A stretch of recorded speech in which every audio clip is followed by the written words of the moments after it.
All right, I'd like to go ahead and call this April 16th, 2014 City of Brookhaven Zoning Board of Appeals meeting to order. First on the agenda tonight is roll call. Corey Self. Present. Don Bolia. Present. Glenn Byers. Here. Hope Balcom. Present. Jed Beardsley. Here. Kent Gibson. Present. And Tim Nam is present as well. All right. I'd also like to take a minute to go ahead and read the preamble, the chairman's preamble for the Zoning Board of Appeals, so everyone understands the reason why we're here tonight. The Zoning Board of Appeals is charged with the responsibility of considering special exceptions and variances to certain ordinance requirements after determining whether undue hardship exists upon an applicant based on the strict application of ordinance requirements and based on established criteria. In addition, the board has the power and duty to hear applications where it is alleged that an administrative official erred in a final order, requirement, or decision based on or made in the enforcement of the zoning ordinance. The Zoning Board of Appeals does not rezone property. The board has no authority to grant variances for use, density, or height, or to grant a variance in conflict with a conditional zoning or special land use permit. In addition, there are limitations on the board's authority to vary requirements to the sign ordinance. The board may not extend the time period for temporary outdoor, social, religious, entertainment, or recreation activity approved by the Community Development Director. Final decisions of the Zoning Board of Appeals may be appealed by petitioning the Superior Court of DeKalb County within 30 days after the decision is rendered. In addition, I would like to state that this board is comprised completely of citizen volunteers. All of the board members are residents of the city, as well as your neighbors. We realize that everyone will not agree 100% with the decisions that we render as a board. Our goal is to make Brookhaven a better place for everyone through our unbiased interpretation of the zoning ordinance in conjunction with the citizen input we receive at our meetings. All right, I'm going to go ahead and move on to the approval of minutes.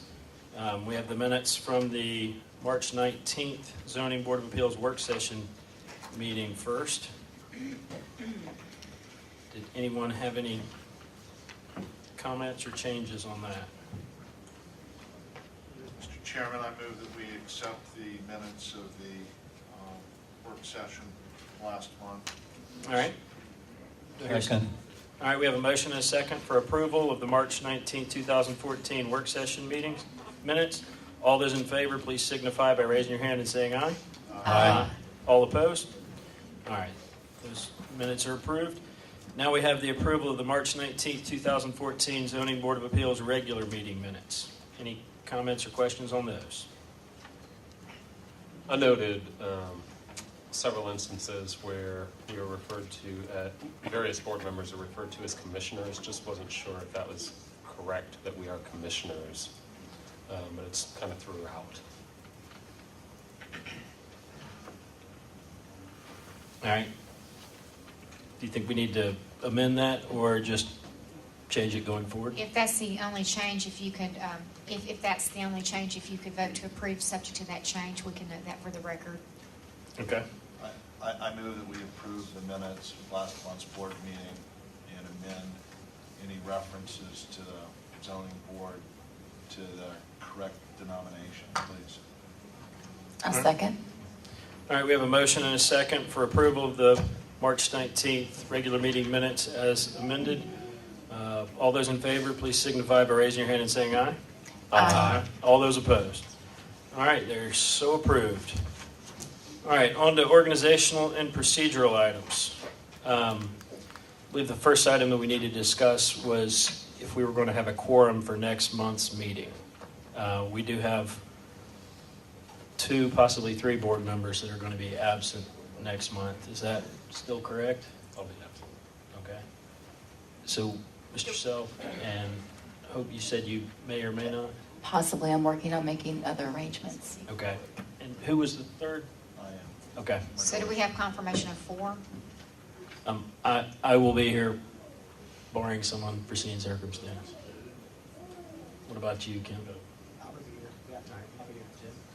Don? I am here. All right. So it looks like we should still be able to have a quorum. Thank you. And hopefully Hope will be our tiebreaker vote if we need her. All right, and then the next item, or the last item in organizational procedural, is the procedures for an appeal of administrative decision. Mr. Curry is going to address that. Okay, thank you, Mr. Curry.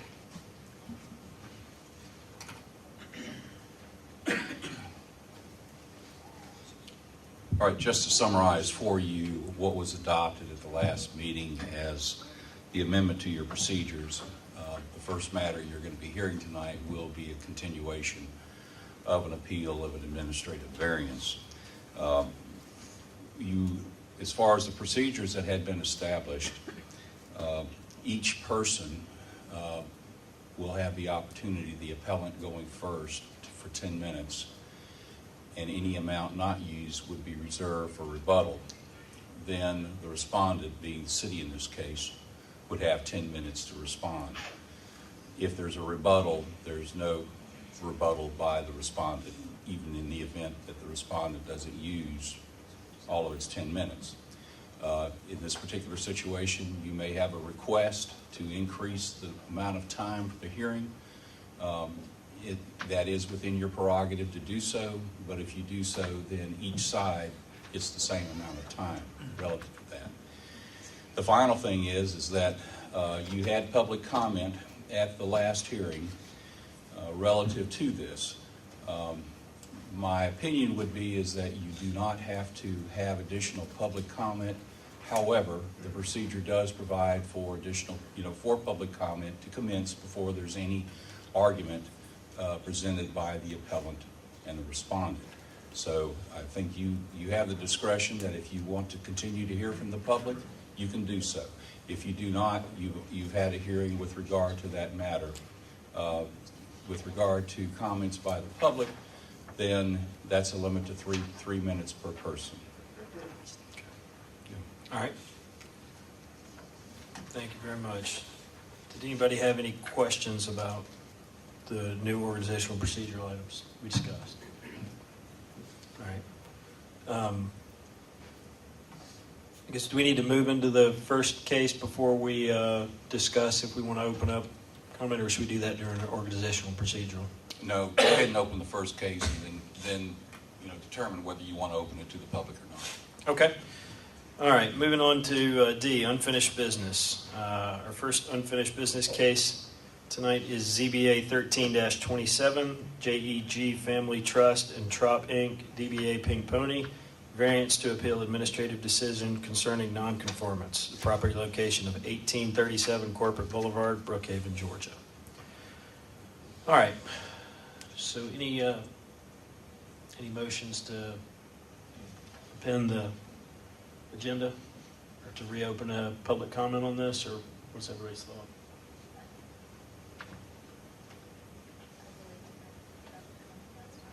Okay. All right. Well, seeing as how we don't have a motion to make any changes, let's go ahead and start with the appellant. Good evening. Linda Dunleavy on behalf of the appellant. This matter is before you on two issues on appeal from an administrative decision of Ms. Cannon. The first issue is whether or not the Pink Pony is a legal nonconforming use entitled to grandfathered status, and do the improvements that are being proposed by Pink Pony increase the degree of nonconformity?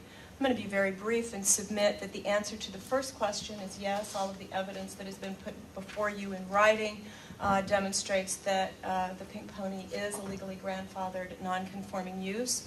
And the answer to the second question is no. What we are proposing to do in terms of expanding restrooms for the patrons, dressing rooms for the dancers, and an administrative office does not increase the degree of nonconformity. And as such, the decision of Susan Cannon should be reversed. I'm going to reserve all of my remaining time for rebuttal. Thank you. We'll go ahead and reserve that 9 minutes and 6 seconds. All right. The respondent, please. Good evening. I have a concern about not laying out the specifics of your argument. The structure that has been adopted is so that the appellant, like in a court case, would go first, and then because they bear the burden of proof, they would also have time for rebuttal. That makes sense. However, the normal rules for rebuttal are that you cannot raise new arguments for the first time in rebuttal that you did not raise in your opening brief or your opening statement and argument at the court.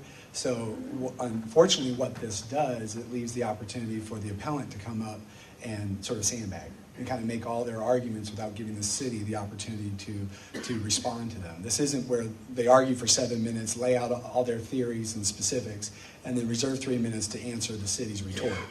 So to that extent, I would ask for the opportunity to reserve rebuttal of 9.5 minutes. I mean, I think we have set procedures. We would have to amend our entire procedures for the, That would be out of order based Okay. upon the procedures. okay. Okay. To that extent, the answer quite simply to both questions is no, Pink Pony is not a lawful nonconforming use, and yes, Pink Pony seeks, if they could prove that they were a lawful nonconforming use, seeks to expand their use by 3,000 square feet, or almost 3,000 square feet, in a way that would increase the degree of nonconformity. This is before you on an interpretation of a zoning provision, specifically section 27-936, which prohibits a nonconforming use from being enlarged, expanded, moved, or otherwise altered in a manner that increases the degree of nonconformity. The important thing about the entire nonconforming use article of the zoning ordinance is that the intent of the provision is to bring about conformity with the zoning ordinance. It is the view of the nonconforming use provisions is that they will terminate over time when the useful life of the building or the use has expired, not that they can expand by 30% every 20 years and indefinitely prolong the life of the use. That's the provision, that's the section of the zoning ordinance that Ms. Cannon was interpreting when she made her determination. The summary of the city's position is, first, Pink Pony cannot meet its burden of proof of showing that it was a lawful nonconforming use when it opened in 1990. Therefore, the determination that Ms. Cannon made under section 27-936 need not be reached. The second, or fallback, position of the city is that even if Pink Pony could establish that it was lawful when it commenced in 1990, the ZBA should affirm the director's interpretation of section 27-936 because they cannot meet the standard, and which means the applicant must show that the director's interpretation is based on an erroneous finding of material fact, or it's an arbitrary interpretation of the zoning ordinance. Neither one of those can be met. Specifically, Pink Pony asked to increase the floor area and the footprint of the building by close to 3,000 square feet in a way that would involve, quote, updating the dressing room and toilet facilities for existing female staff and improving its office space. The director replied in a letter on July 21st and said, your LDP application isn't complete, but even if it were, you are located in a C1 zoning district where sexually oriented businesses are not allowed. And furthermore, the director explained that increasing the dressing room, toilet facilities for the female staff, and as well as expanding the restrooms for the patrons, it all services the only land use that's ever been identified at that property, which is the adult entertainment use. All of it goes to service and further the interest of operating an adult entertainment business at that location. More space in the dressing room allows for more dancers there and more dancers who can rotate to the stages and customer areas, even if the square footage of those public areas were held constant. The proposed expansion of Pink Pony's building therefore violates 27-936. Since the last time that you heard argument on this issue, the plaintiff or the appellant has submitted a copy of the 1990 zoning ordinance that was in effect in DeKalb County when they opened. Sections 27-146 of that zoning ordinance says that any use not specifically designated as permitted shall be deemed to be prohibited. That's Exhibit A at page 3. The Pink Pony's whole theory of this case is that they're a lawful nonconforming use because they opened before DeKalb County adopted their specific adult use zoning regulations in 1991, the year following their commencement of the use. However, that very theory shows that they are not a lawful nonconforming use because they moved in and started doing the use at a time that it was presumptively prohibited because it wasn't specifically permitted. Under 27-146, that's the clear implication. There's no real argument about that. They also make an argument that says they rely on some documents that talk about a certificate of nonconforming use that they obtained from DeKalb County. That's also irrelevant. The predicate of that is a settlement agreement that was entered into DeKalb County with the Pink Pony many years ago. However, the DeKalb County Superior Court held that that was an ultra-virus agreement and it does not bind the city of Brookhaven. And even if you were to look at the agreement, it says only that the meaning of nonconforming use in its context is doing alcohol and nude dancing together. It had nothing to do with grandfathering the land use. In fact, at page 16 of their brief in the DeKalb County Superior Court, responding to the city's motion, which was ultimately granted throwing out the case, at page 16, Pink Pony argued, quote, "The plaintiff's property was zoned C2 in DeKalb County and is zoned C2 in the city of Brookhaven." That was on July 22nd of 2013. So even Pink Pony, as recently less than a year ago, thought that they were in the C2 zone. They didn't realize that their land was actually zoned C1, which is a location where neither DeKalb County nor Brookhaven has ever permitted adult entertainment. The next thing is they rely on some excerpt or a cherry-picked portion of a brief that the city filed in that case, but it doesn't matter because the DeKalb County Superior Court, this is page 4 of the city's position, ruled this way. It said, finally, for all of plaintiffs' Pink Pony's reliance on lawful nonconforming use status, plaintiffs did not plead facts showing that it has such status. And the court ruled against Pink Pony with regard to their nonconforming use case or claim in that case. The second issue, should all of those stop sticks somehow be surpassed and those hurdles be jumped, then they must show that the director's interpretation was based on an erroneous finding of material fact or is in fact an arbitrary interpretation of the zoning ordinance. It is neither, because the zoning ordinance makes it very clear in context that the one land use that is occurring at 1837 Corporate Boulevard is adult entertainment. And what the applicant seeks to do is increase that building's footprint by close to 3,000 square feet to enhance and prolong that adult entertainment use. They say it in their own application. It admits that their adult entertainment facility is aging and its adult entertainers' dressing room and bathroom do not meet modern standards. It wants new and additional office space to facilitate the adult entertainment business and to provide larger and more upscale dressing rooms for its adult entertainers, as well as to offer additional restroom space to its adult entertainment patrons. So that request is completely contrary to the presumption in section 27-936. The non-conforming uses are disfavored and will cease over time. Pink Pony wants to go contrary to that provision and extend its viability as an adult entertainment establishment for another quarter century or more by expanding its use by 3,000 square feet. Also, it increases the space available for Pink Pony's adult entertainment business.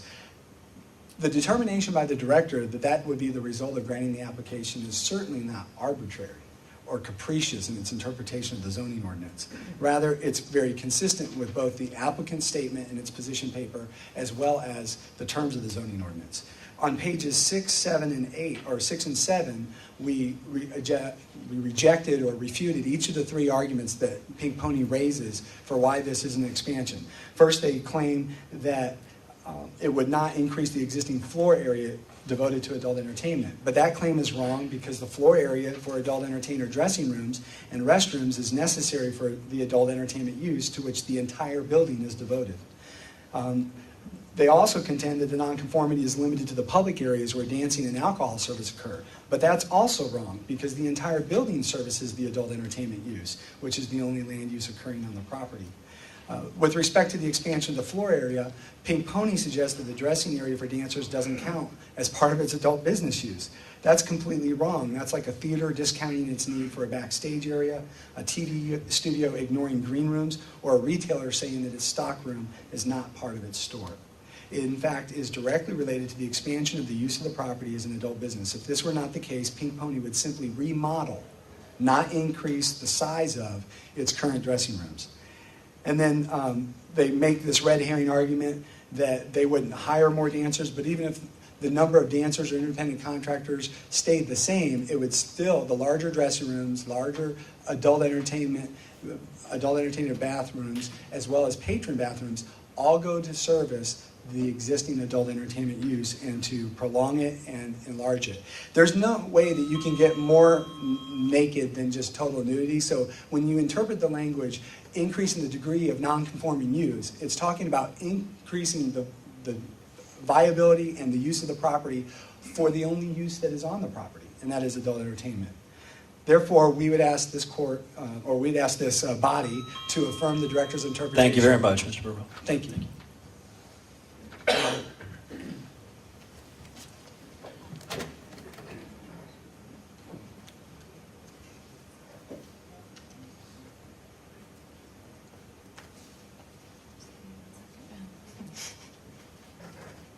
This podium only allows so many papers, and then they slide off. I think that's been designed just for this case, actually.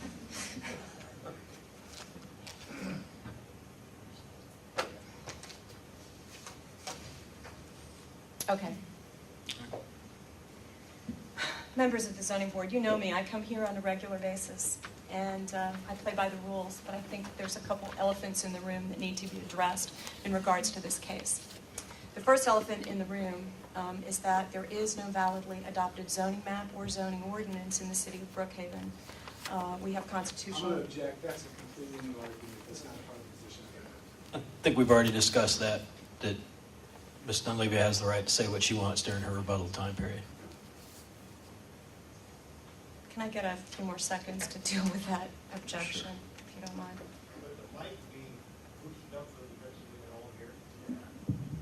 Yeah, if you just speak directly into it, everybody can hear it, it'll go on the record better.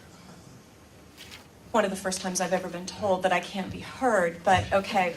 The first elephant in the room is that there is no zoning map, there is no zoning ordinance that was validly adopted by the city of Brookhaven. So the questions before you as to non-conforming use and expansion of non-conforming use become moot if in fact there is no zoning map and zoning ordinance. I do have constitutional objections that I want to file this evening in regards to that specific issue. The second large elephant in the room is as follows. This is not about whether whether Pink Pony is a legal non-conforming use. This is not about grandfathering. This isn't even about whether the improvements in the non-public areas increase the degree of Pink Pony's non-conformity. This is all about a cynical, thinly veiled effort to destroy the Pink Pony's business. This is about an effort to impose a sense of morality on the citizens of Brookhaven when more than 70% of these citizens do not support putting the Pink Pony out of business. The city, in analyzing the request for a land disturbance permit, sort of engages in a rather torturous assessment of its own zoning ordinance, assuming that that zoning ordinance is even in effect and in place. Look at the facts of the case before you. Look at the facts before you and the zoning ordinance, and you will find that they overwhelmingly support reversal of Ms. Cannon's decision. As to the legal nonconformity issue, Pink Pony, and this is all in your written materials, was first issued a general business license in DeKalb County for the operation of a nightclub. That's what the business license says, on November 28, 1990. It was licensed in a C1 district. Mr. Burkholtz, pointing out of a typographical error in a Superior Court brief is a little bit unfair. We are in a C1 zoning district. We do not dispute that and never have. It was licensed in a C1 district as a commercial recreation entertainment facility within a fully enclosed building. We have provided you with the zoning ordinance that was in effect in DeKalb County at the time of this licensure, showing you that a commercial recreation or entertainment facility within a fully enclosed building was expressly allowed in a C1 district. Now, Mr. Burkhold argues that it wasn't really legally licensed because adult entertainment was not recognized in 1990 when we were recognized as a commercial indoor entertainment establishment. He totally ignores the fact that Pink Pony was licensed under a broad category that was specifically permitted in 1990. Contrary to his assertion, commercial indoor entertainment was allowed, and it wasn't limited to entertainment facilities where you don't have strippers, or you don't have nude entertainment, or you don't have adult entertainment. It was broadly defined as any entertainment fully enclosed in a commercial building. Clearly, DeKalb County operated on the assumption that it was a legal non-conforming use for all of the years between 1990 and 2013. And we've provided you with licenses, certificates, business licenses, alcohol licenses from 1990 all the way through 2013 when the city of Brookhaven came into existence. Everything before you establishes that they were a legal non-conforming use in DeKalb County. Moreover, everything before you establishes that what we are asking for does not increase the degree of nonconformity. This is a phrase that Mr. Burkholdt totally ignores in any of the written arguments or any of his oral arguments put before this body. Your zoning ordinance, assuming that it is effective, does not prohibit the expansion of a nonconforming use, full stop. It prohibits the expansion of a nonconforming use only if the proposed expansion increases the degree of nonconformity. Mr. Burkholdt would have you completely ignore that phrase. If you ignore that phrase, then you are not following through with the intent that is clear in your zoning ordinance.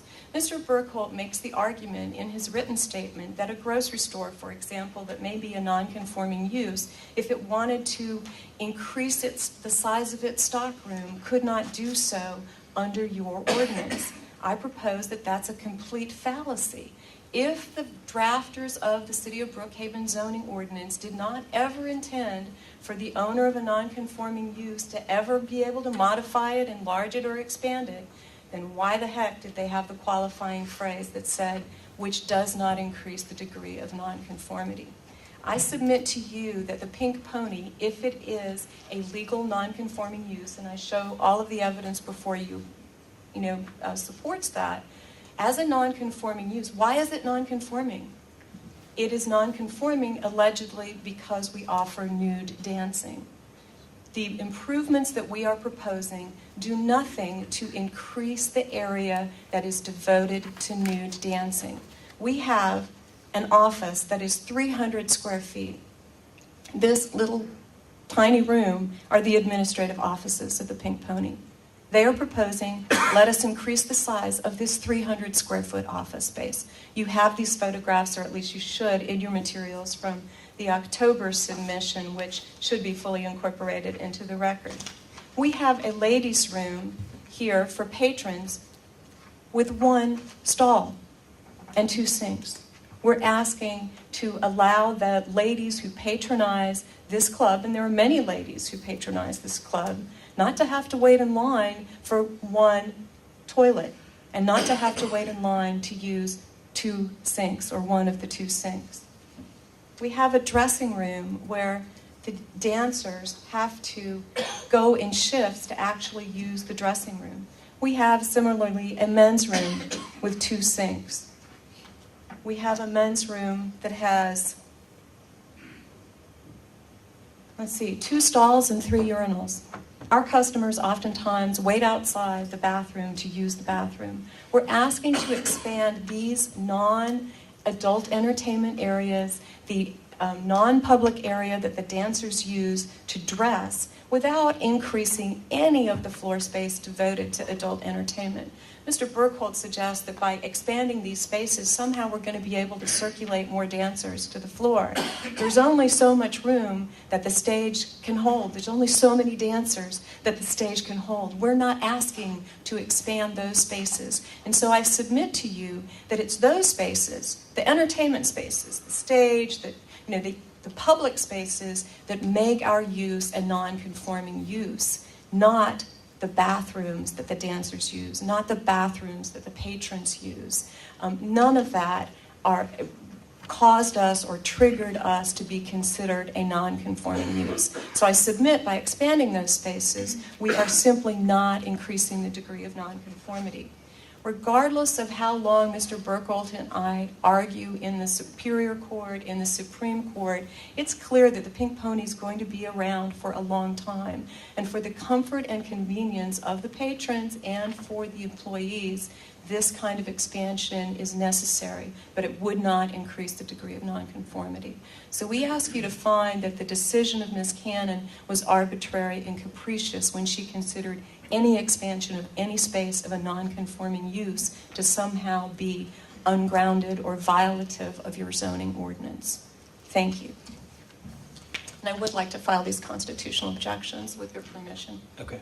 Yes, please.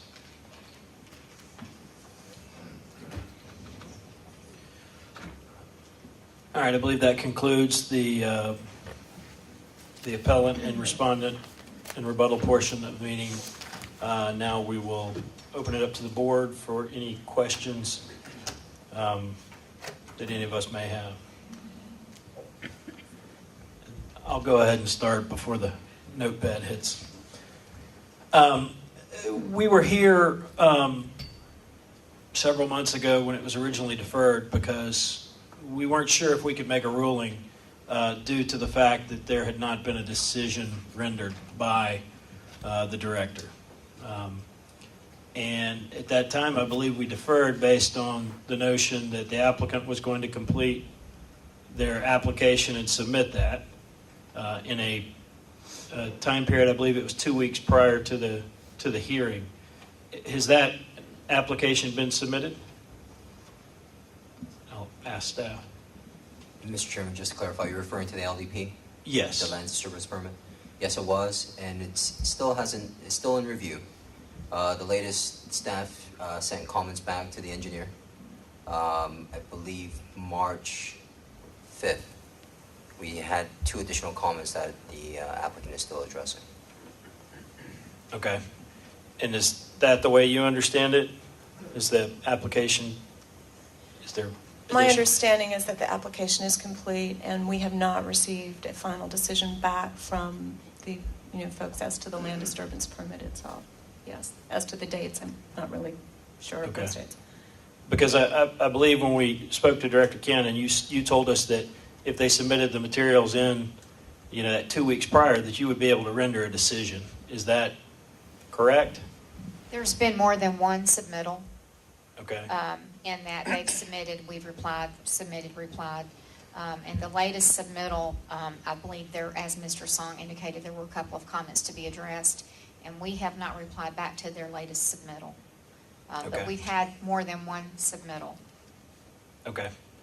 I guess I'm just trying to figure out what we're trying to do here, what sort of administrative decision we'd be overturning if there has been no administrative decision made, which we were trying to solve by this 6-month deferral, but it does not seem to have happened. I have a Anybody else comment. has some I have a comments? comment on that. Okay. I feel like it's a timing issue, and if we were to just try to defer this on the basis that no decision has been made, which would invoke this whole process, we're just talking about putting this whole thing off and wasting everybody's time tonight. And so if we just rule that there's been a decision so we can hear this matter, that's an inevitable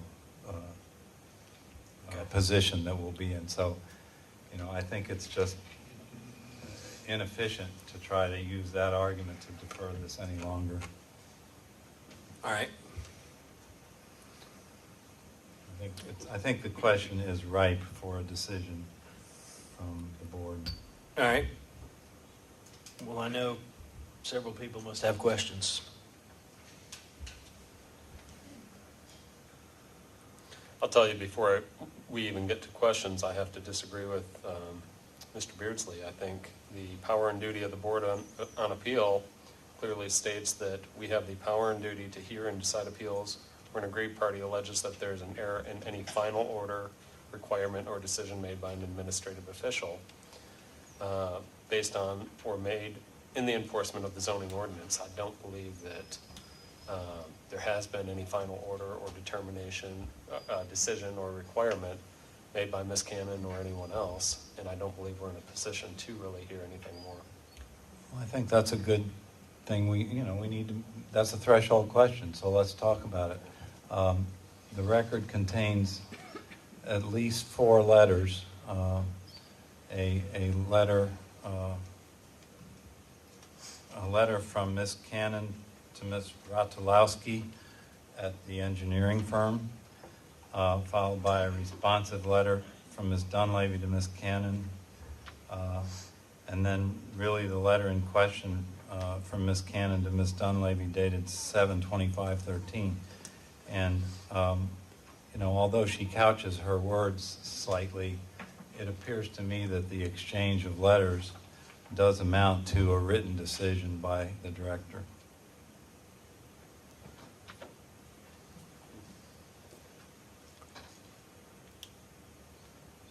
Yeah, I mean, I guess I see the confusion in it both ways. I think that I don't want to see another deferral because I think that this can just keep getting delayed and keep getting delayed by saying an application's incomplete. I do think we need to, I think Mr. Beardsley comes up with a good point that that is basically the stance that the city appears to be judging this case on, or the merit of it on. So I would think that we would need to proceed with making a decision based off of using that as a standard.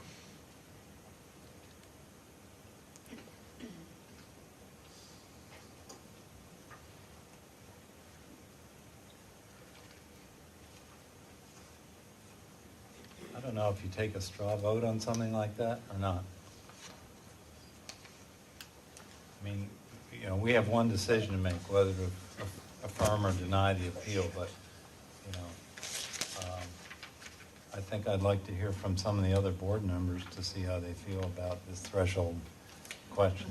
Well, let's go ahead and say, any board members that have an opposition to using this threshold on which to base our decision, please state it for the record.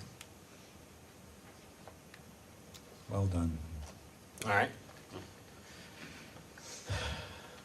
You've got 12 pages of notes over there, so do you have some questions? Well, I did study this. I think the next question is the appellant aggrieved, by the decision? I don't see any reason to split hairs and try to argue that the appellant has not been aggrieved. I'd like to know if anybody disagrees with that, whether we met that threshold.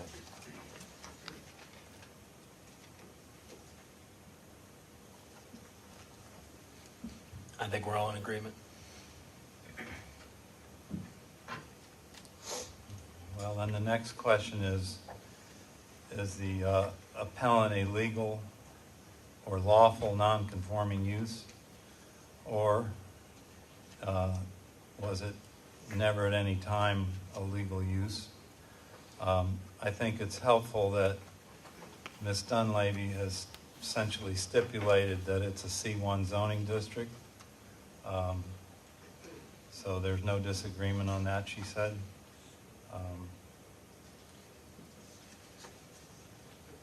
I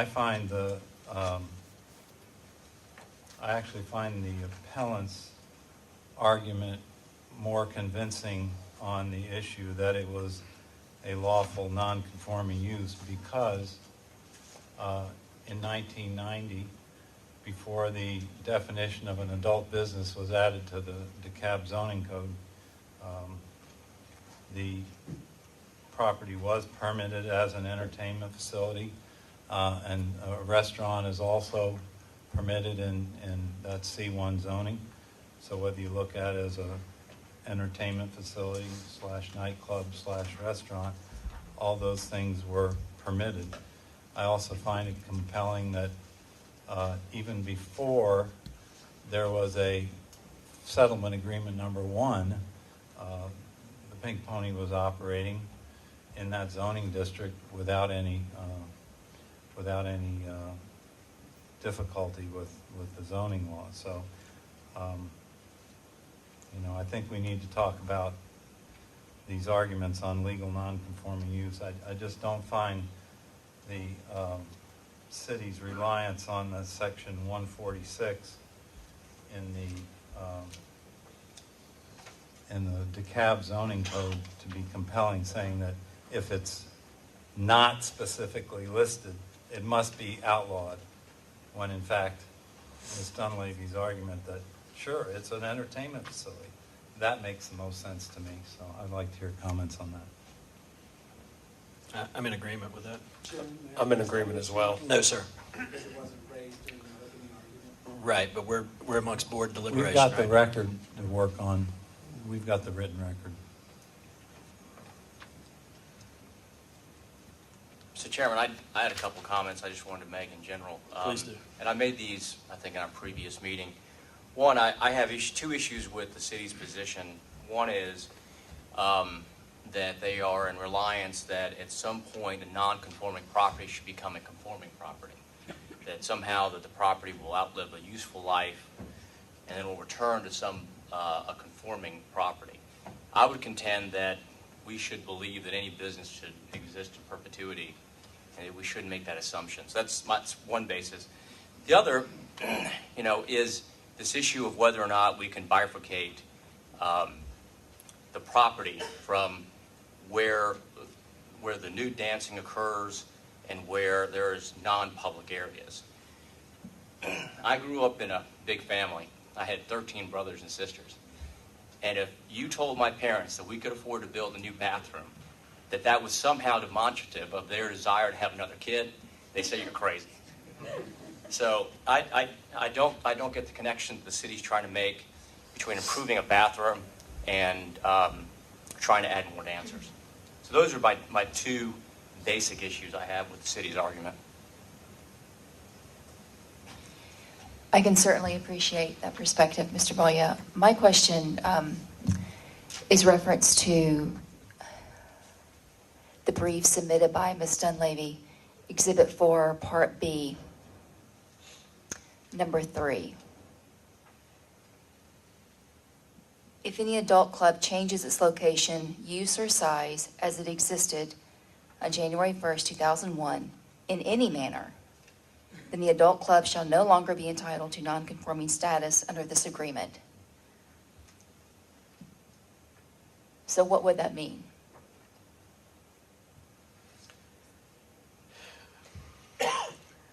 That would depend on your interpretation of how that's written. Well, my interpretation of how that's written is if an adult club changes location, the use of it, or the size of it, in any manner meaning whether it's a bathroom, whether it's a dressing room, whether it's adding more popcorn stands. If you're increasing your square footage, that's increasing the size in any manner. And I guess that's the decision in front of us is that an increase in the non-conforming portion of the establishment? I guess that's where we as a board have to each personally make a determination on that. I do find the city's argument very compelling, however, that this is a zoning case, not an alcohol case. It's not about the manner of use. It's about the classification of the business. This facility its degree of conformity is based on the fact that it's an adult business, okay? We've got that definition of adult business, which on one hand, Ms. Dunleavy said it's a nightclub, and so it's a permitted use under the code in DeKalb in 1990 before the 91 amendment. Well, once the amendment took place, okay, now it's a non-conforming use because it's an adult business. It's the adult business that determines whether it's conforming. And so I look at it in a macro sense. And that's the same position the city's taking. It is the adult business, and any element of the adult business that expands increases the degree of nonconformity. Whereas Ms. Dunleavy would have us believe that it's the degree of nonconformity based on where alcohol is served and where dancing takes place. That's kind of a micro, to me, somewhat of a contrived argument. They created that argument basically to try to work through the settlement agreement and get this expansion approved before Brookhaven became a city.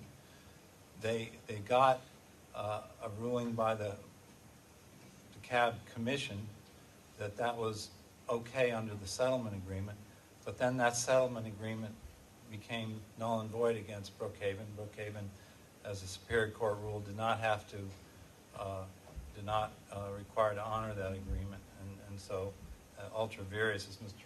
Burkholz put it. So that whole dialogue, what did the settlement agreement say, how did it characterize, the alcohol and dancing as creating the non-conforming, that's the red herring, Ms. Dunleavy. And so, if you look at this in a macro sense, what is the zoning element that makes it non-conforming? It is an adult business, okay? And so if you expand any element of the adult business, you make the dressing rooms upgraded, you attract maybe better quality of dancer or something, it doesn't matter. It still enhances the adult business. I would make the argument that the type of change, the type of expansion that would be allowed under the zoning ordinance was if the Pink Pony were going to add 3,000 square feet for an ice cream shop. Okay? An ice cream shop doesn't expand the non-conforming use in the macro sense because it's not an adult entertainment business. Whereas any expansion that furthers the adult entertainment business, such as a dressing room for dancers, clearly is better for the business, and that's why they're trying to get this through.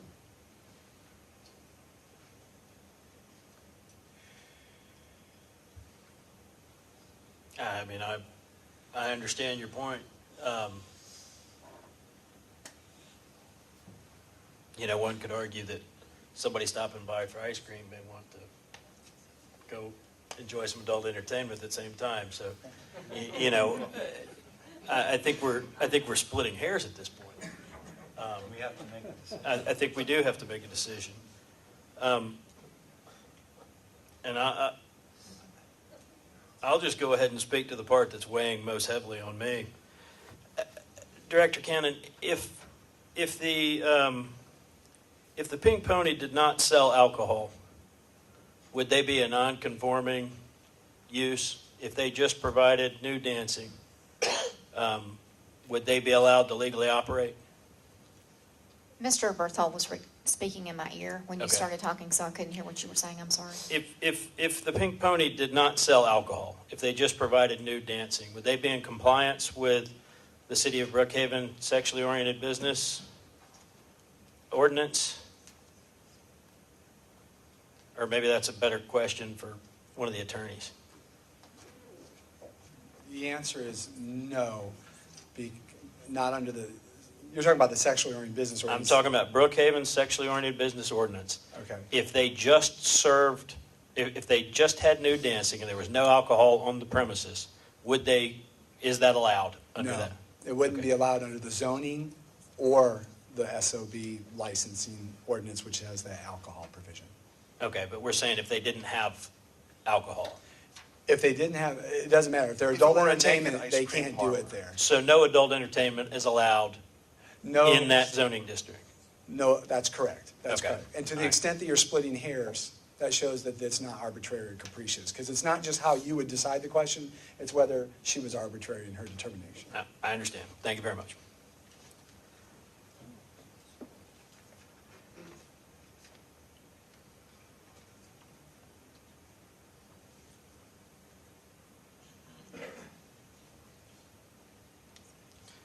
Anyone down here have any questions, comments?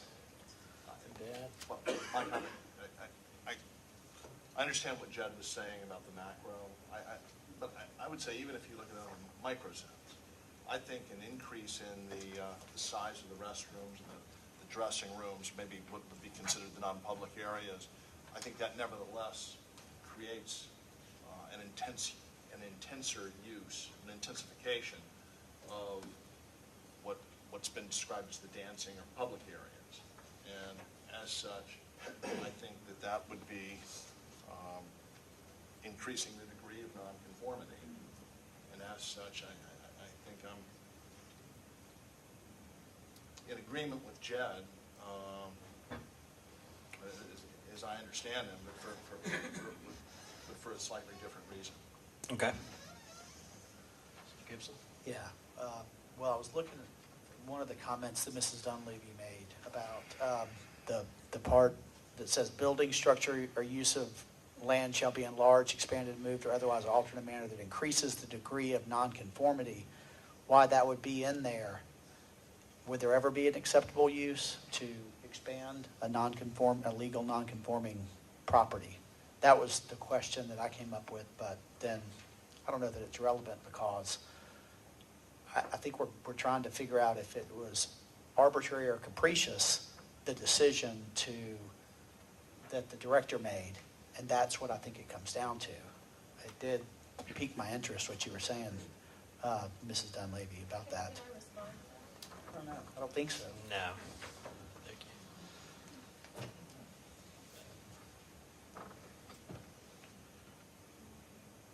Mr. Sell?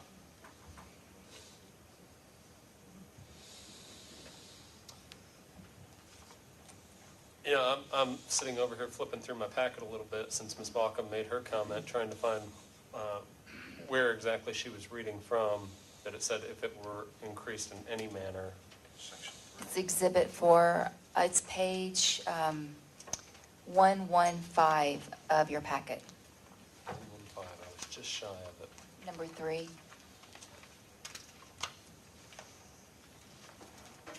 And this What is, document you're reading from, because we don't have the number in I'm the s- packet. it- Is this a settlement agreement? Yes, it is. It's your Exhibit 4 that was included in the packet. This settlement agreement Yes. with That- DeKalb County? that was my thought as well, is that it is the settlement agreement with DeKalb County, which the city has taken the position is null and void, and therefore I don't feel that that would matter at all. I understand that, but according to Ms. Dunleavy, what happened what occurred with DeKalb County weighs very heavily on this case. I see your point. Thank you. I'll tell you where I stand at the moment anyway, is affirming that that is in the settlement agreement and is not actually in the ordinance, and seeing that the ordinance does specify a degree of nonconformity for an addition. I don't really see that the addition of larger dressing rooms or bathrooms or an administrative office increases the degree of nonconformity for the business. That said, it does not address whatsoever whether the determination or supposed determination from the director is arbitrary or capricious, and I'm still trying to wrap my head around that one. And I'm not a big fan of the phrase arbitrary and capricious, but Well, and I'll tell you as well, based on recent proceedings and the position that the city took in a determination that we had made, it seems the determination of arbitrary and capricious is somewhat less than what I would have thought otherwise. well, and I think that nobody's having to state if we were to uphold the appeal that director can enact in an arbitrary or capricious manner. We can say that there was an error in a final order based on or made in the enforcement of the zoning ordinance. I don't think that we have to find that it was arbitrarily and capriciously made. So, yeah. It was an erroneous finding of material fact. Right, either an erroneous finding of material fact or essentially an arbitrary action. Yep. So I think Capricious it's is not I in think the it's an code. and/or. It is. I got it.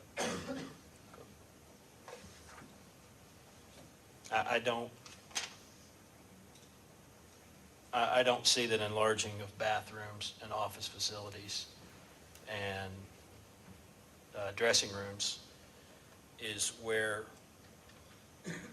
what makes this a non-conforming use. I do not see that is where nude entertainment and alcohol sales and consumption occur, or in any of the areas that are being sought to be added onto.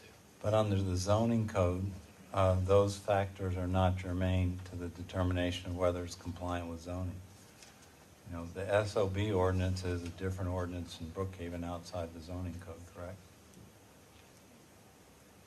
And so, you know, it's based on whether this is an adult entertainment business that determines whether it's non-conforming. The adult entertainment businesses are not allowed in a C1 zone. That's And I what guess, makes it I non-conforming. guess you're getting to the root of my problem with this issue, is you bring up the zoning ordinance and you bring up the sexually oriented business ordinance. And we as a ZBA are here to deal with the zoning ordinance. That's right. We are not here to deal with the sexually oriented business ordinance, and I feel like we have been put in a place where we're trying to enforce an ordinance through a zoning decision. And I feel extremely uncomfortable with that. If the code said that a comedy club was not allowed in a C1 zoning district, and we were dealing with a comedy club here, the answer and the analysis would be the same. It wouldn't be relevant whether they serve alcohol or whether the comedians keep their clothes on. None of that matters. It's to me, it's okay. It's the adult-oriented business in the macro sense, as I put it, that makes it a non-conforming use, because that's how the zoning code categorizes the business. So does the expansion by 3,000 feet and the modernization, does that expand a non-conforming use as an adult business? Yes. To try to isolate and say, well, they don't serve alcohol and customers aren't go in the private areas, it doesn't matter. It's a cohesive business, and they want to improve their business. That's why they want to improve the revenues of the adult business. That's why they want to expand the facility. But by that argument, couldn't they simply open a hat shop next door that happened to have 3 additional bathroom stalls, and they just happen to allow the patrons to go back and forth between the hat shop and the new dancing facility? And the application, the variance, or the application before the city would be to build a hat shop. And then that, Well, if they're doing that, then in my opinion, that, would there be, and I feel like we should take the name Pig Pony out of this because I think there's a lot of emotion around it. Would there be a new dancing business? Would there be an adult entertainment business without the dancers? The answer is no, right? If you're expanding the space for the new dancers, how is that not expanding the degree of nonconformity? That is the issue that I have with it. If that is the law, then how is that not increasing the degree of nonconformity? Well- Another way of saying the same thing. Yeah. I think that we can go around for hours talking about this, but due to the length of our agenda, I'm going to go ahead and call for a question. Somebody would like to make a motion, I'll be happy to entertain it. I'm not real sure what the parameters are for motions that can be made, given, are we motioning that it, Couldn't we motion in favor of the city or the appellant? Hey, you can make a motion to deny the appeal of an administrative decision, or you can make a motion to uphold the appeal. and if For we're a upholding the variance. appeal, then we're deciding whether or not they're able to expand their nonconforming business. Or we could dismiss the appeal. The You're dismissal- either making a motion to affirm the decision of the director, Right. okay, or deny, reverse it. Or as Corey said, say that it's not right for a decision and refuse to make a decision on the basis. Yeah, I think we should, I believe we should. I motion to affirm the director's decision. I second. All right, we have a motion and a second to affirm the director's decision concerning nonconformance. Any discussion? Again, I feel like her decision was not erroneous based on the facts, and it was not arbitrary. Okay. All right, seeing as how there's no more discussion, all those in favor of the motion to uphold the Affirm affirm the director's decision concerning nonconformance for ZBA 1327. Please signify by raising your hand and saying aye. Aye. All those opposed? Nay. Nay. Nay. All right, so I believe the motion failed 3-4? Is that correct? That's correct. Okay. I'll entertain another motion. Make a motion to deny the director's, is that correct? Reverse. Reverse the director's decision. I'll second. All right, so we have a motion and a second to reverse an administrative decision concerning nonconformance for ZBA 1327. Any discussion? All right, all those in favor of the reversal of the administrative decision, please signify by raising your hand and saying aye. Aye. All those opposed? Nay. All right. The motion is overturned, or reversed. Thank you. All right, moving on to the next case in unfinished business. We have ZBA 14-07, Patzios Homes, care of Roberts and Daldrell PC, an increase in lot coverage and to reduce the front and rear yard setback at 3165 Linwood Drive. Mr. Chairman, as in all cases dealing with this home builder, I've recused myself on this matter. Okay. And I believe Mr. Gibson's going to do the same. Give them just a second.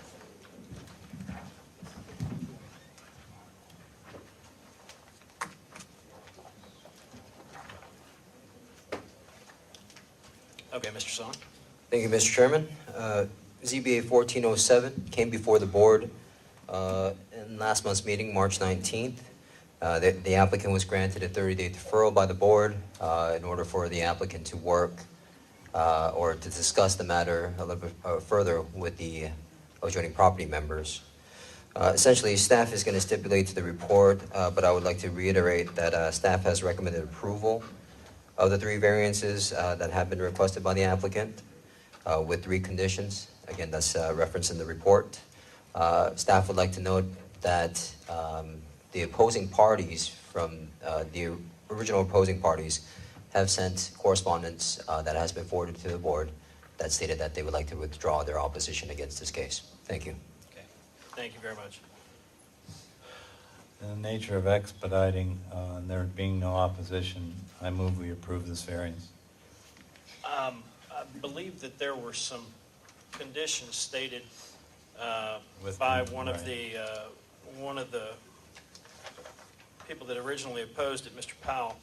Mr. Patzios, or Ms. Roberts, so you're okay with those conditions? And I'm trying to dig those up to make sure they're stated correctly.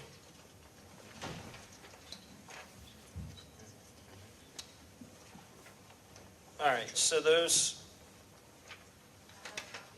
conditions would be for the home to have architectural shingles.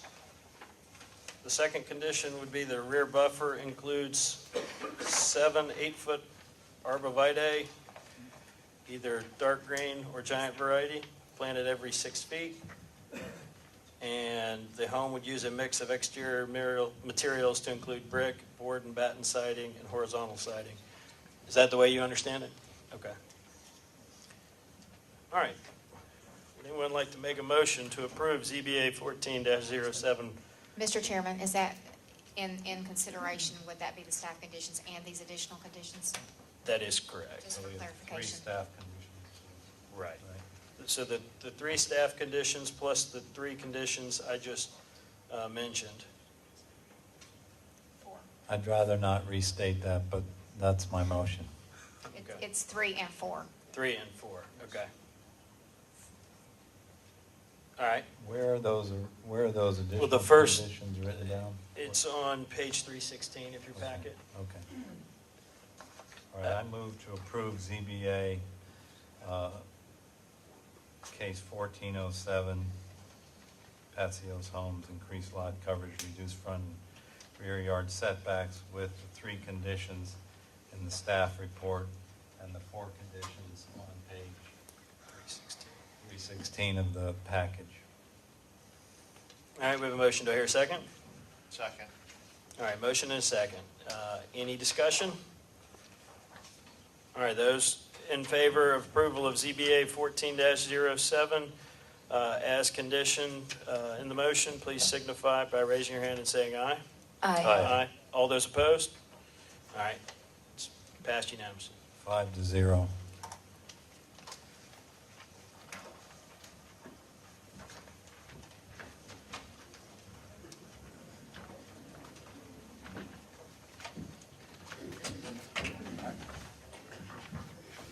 All right, moving on to new business. Our first case of new business tonight is ZBA 14-08, Michael Patrick, to increase lot coverage from 35% to 62% and waive the lot merger requirement of the property at 1082 Wimberley Road. Mr. Song? Thank you, Mr. Chairman. Just to reiterate, again, there's two variances that are associated with this property. First being the waiver from the lot merger, and also to increase the lot coverage from 35% to 62%. Staff would stipulate to the report, staff has recommended that the board deny the variances as requested. Thank you. All right. Thank you, Mr. Song. I guess we'll go ahead and get if the applicant could please come forward. And we'll have 10 minutes for the applicant and those in favor, and 10 minutes for anyone in opposition to speak. All right, thank you. My name is Mike Patrick. I live at 1082 Wimberley Road. I'm the applicant on this variance request. Just a brief recap of the property. The property was built in 2007, first occupied 2008. My wife and I purchased it, Lot 7, which is the side with the home on it, in 2010. At that time, the lot already exceeded the lot coverage allowed for that type of lot in the neighborhood. At that time, Lot 6, which was next door, was a foreclosed lot. It was overgrown, full of trash. My wife and I decided to buy that in December of 2010. We spent a considerable amount of money cleaning it up and making vast improvements to that property, which, again, if you spoke to the neighbors in the neighborhood, they would say that certainly improved and constituted an increase in their property value for that neighborhood. In 2011, we filed for a permit with DeKalb County to put in a swimming pool on the property. That permit was approved, it was installed, and it did receive final inspection and passed all of their requirements. So again, there were no exceptions, nothing that we asked for in exception 2011. 2013, based on changes in the neighborhood, we became interested in developing what is the old Lot 6, and that is what brings me here today before you. I see as my best approach to making my points is to argue the position that the county or the city has put forth. So these documents are just a few additional supporting documents that go along with the summary brief that was provided by the staff. Thank you, Mr. Patrick.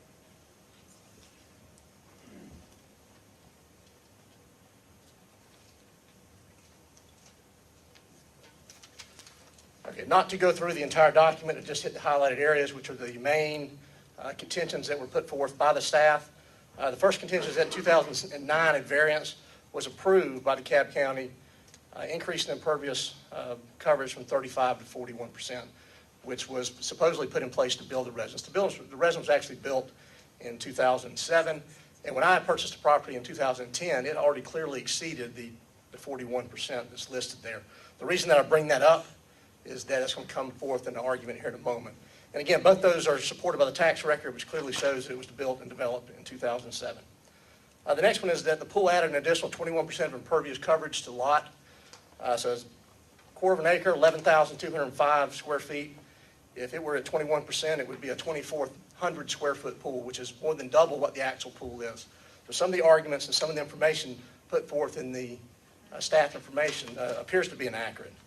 And that material was supplied on the as-bills for that property.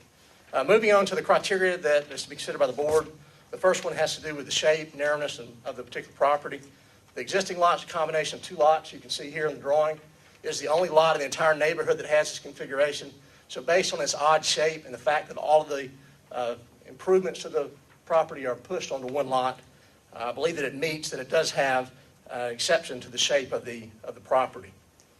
Moving on to the next staff comment is that this would create a narrow, non-conforming lots. Well, the two lots would be 70 feet wide.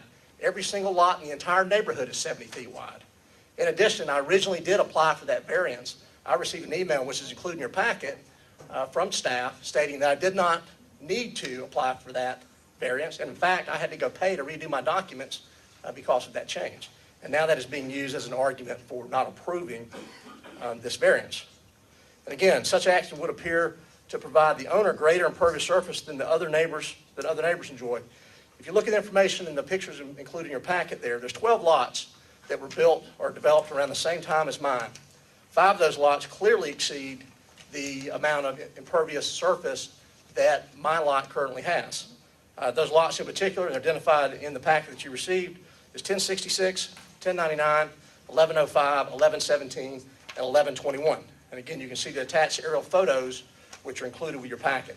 In addition, the other 6 lots of the original 12 all have similar lot coverage. That may be slightly less, but it's certainly consistent, and the request that I'm making is consistent with the other homes in that area. So again, I don't know how this constitutes that I'm enjoying a greater impervious surface than my neighbors when so many of the other properties on the same street have similar or exceeding impervious surface coverage. Moving on to the next argument, which is whether or not this is the minimal to provide relief. Again, I spoke with staff several times before submitting this variance. This was the relief that they were told that I should follow and should approve. This certainly does not provide any special privilege to me. Again, outlining the fact that so many of my neighbors have similar situations. When I built the pool, it was one of the only ones on the street. Now there are 5. So somehow these other homes are getting approval to do this. Several of the homes also have large paved or paver stone decking areas that have been added to the back. And again, if you look at the photos, you can clearly see that many of those houses have no more coverage than what you see in the illustrations that I've provided. So once again, I don't understand how that would provide special privilege. It seems more or less actually that I'm being singled out as opposed to asking for special privilege, because based on denial of this variance, I'm going to be required to keep an entire lot basically vacant just to make up impervious surface that is enjoyed by my other neighbors. The last result says that granting this variance may result in the development of a new house on Lot 6. Well, Lot 6 is the same as any other lot on the street, and right now there's 4 new houses being built on the street. So I don't understand why allowing a home to be built on Lot 6 is any different than the 4 homes that are currently being built. They have similar coverage, they have similar width, similar depth as Lot 6. So in and of itself, building a new residence on Lot 6 would not be detrimental to the neighborhood. And then finally, the variance on lot coverage is a result of the owner's actions. And the owner's actions being outlined is the fact that I installed a pool in 2011. However, the 2 variances that I'm asking for is a waiver to lot merger and a waiver to the lot coverage. The lot already exceeded the coverage. I'd be here today either way, regardless of the pool, to ask for a variance for lot coverage. The lots would have been merged either way by DeKalb County because of the lot merger requirement. So I would be here today asking for a lot merger variance. So if the pool had not existed, I would still be here today asking for the same 2 variances. So in fact, if you follow that argument, then that is not, I have not created the reason for me being here. It existed already. There was already a lot coverage issue. There was already a combined lots. So basically, I've gone through and outlined my concerns with the points that were put forth in the summary document. I'd like to reserve my remaining 2.5 minutes for rebuttal at the end of the discussion. Thank you. Thank you. All right, is there anyone else present that would like to speak in favor of the application? All right, is there anyone present that would like to speak in opposition to the application? All right, seeing as how there's none, I'll go ahead and close the public comment portion of the hearing and open it up to the board for any questions or discussion. Excuse me, one last comment. There were, I thought it would come up, there were letters submitted by property owners on both sides. We do have that. And across the front. Yes, sir. I have a question for Mr. Patrick.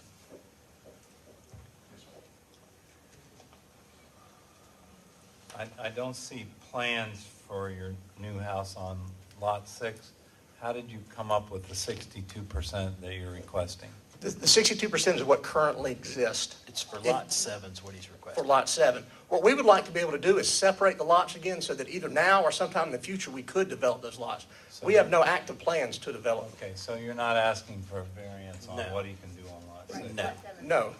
Just to give him a separate lot for which we're making no special variances other than That is Correct. the lot, and to say that his house with the pool is He's not trying to do anything conforming. else, lot 7. And just to make a point, the deed has two separate deeds. It has two separate plats. Those were never merged or changed in the record. Right. You know, I do find your arguments very compelling, Mr. Patrick. You did a good job of that. I have a couple of questions. How did you arrive at your determinations on the aerial photograph as to the percentage of lot coverage of your neighbors? Do you have actual surveys of theirs that shows the portion of impervious? I do not. And unfortunately, Okay. a neighbor's not going to give me that type of information. I understand. But all the lots are, if you look at the plat, they're the same size, same configuration. So it's very easy to make a visual determination of lot coverage. Okay. And I guess from viewing the property myself and looking at the surrounding neighbors, I'll note you've got the nicest side yard in Brookhaven as it currently exists. Right, and then that should be obvious that that this wasn't Right. done to get a pool. We probably spent more on that side yard than we have on the pool, to be honest with you. And I'll go ahead and just say my thoughts and opinions on it. You do have excessive lot coverage on lot 7. You have 62% lot coverage. I think that there are several other homes on the street that are around 50% coverage. Not going in backyards of all those homes, I can't tell you exactly. But, there are zoning districts in Brookhaven that allow for 50% coverage.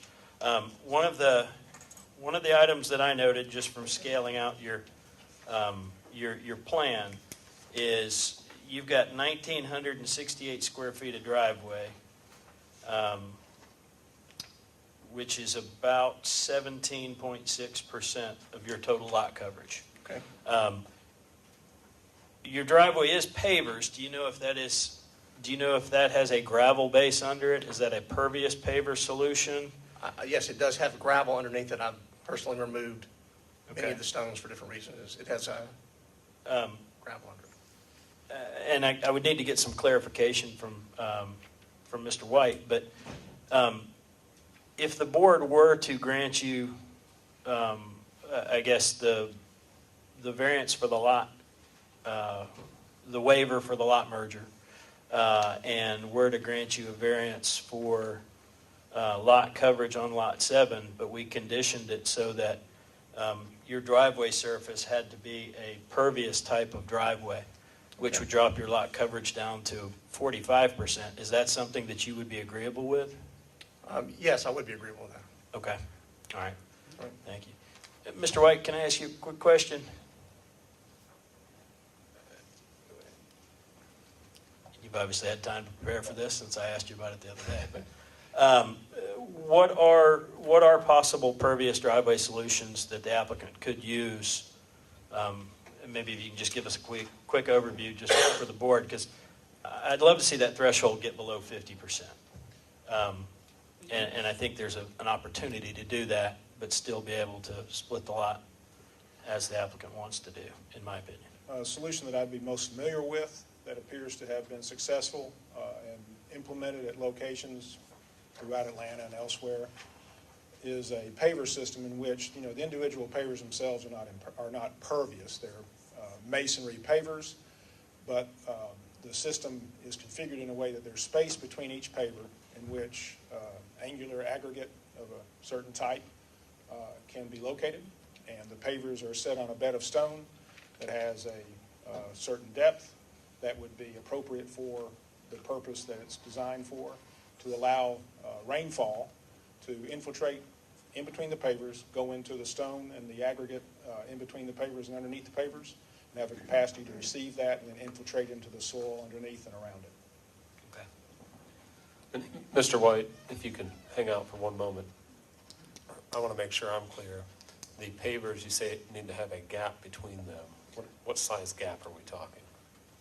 it would be a fraction of an inch, probably a quarter of an inch or less than that. I don't recall exactly what that would be. There are systems that I've been familiar with that the pavers themselves have what you might call ridges on them or nubs on them that ensure that a gap, according to the manufacturer's specifications, exists when it's installed. It would be a gap that would be sufficient so that small angular aggregate, and angular is a key, so that they don't get compacted to prevent water from infiltrating, so that that aggregate can be swept into place and maintained in between the pavers. But it'd be a fraction of an inch, obviously. The size of a little nub on the side of the block. Yes, there are two nubs, one on each side of the block. Thank you. Okay. All right. Any other questions or discussions? I have some comments. To Mr. Patrick's point, he has, according to staff, 62% coverage on his lot. There's a home at 1066 Wimberley that has 71% lot coverage. And while I think making recommendations for water runoff would be a good thing, just to point out, there are other homes on the street that have quite a bit more coverage than his home. Okay. So I don't think that we would be treating him, giving him a special favor by allowing that to happen. Also, to staff's point, staff commented that if Lot 6 were sold, the maximum coverage could be 35%. I believe that's doable. There's a home that's being built at 1054 Wimberley with 31% lot coverage. So I think that splitting the lot off would allow someone to buy the lot or for them to develop a lot and develop a really nice home on it. Okay. I have a further question. I don't know if this is properly addressed to staff or who to address it to, but I'm curious, who came up with the 62% lot coverage? Was that on the application and determined by the applicant? Yeah, that was determined by the applicant based upon the application that has been submitted as well as the site plan. And do we know, does that include the paver driveway that appears to be approximately 17% that could be reduced from there? I mean, I believe that would be correct based upon that configuration as shown on the site plan itself. That was included. That is correct. I had a brand-new as-built put together for this, and I made certain that they covered every possible impervious surface listed. And so that may be one reason that it is so high, is because I didn't leave anything out just in case. Okay. So it shows everything that was there, including the paver drive. Thank you.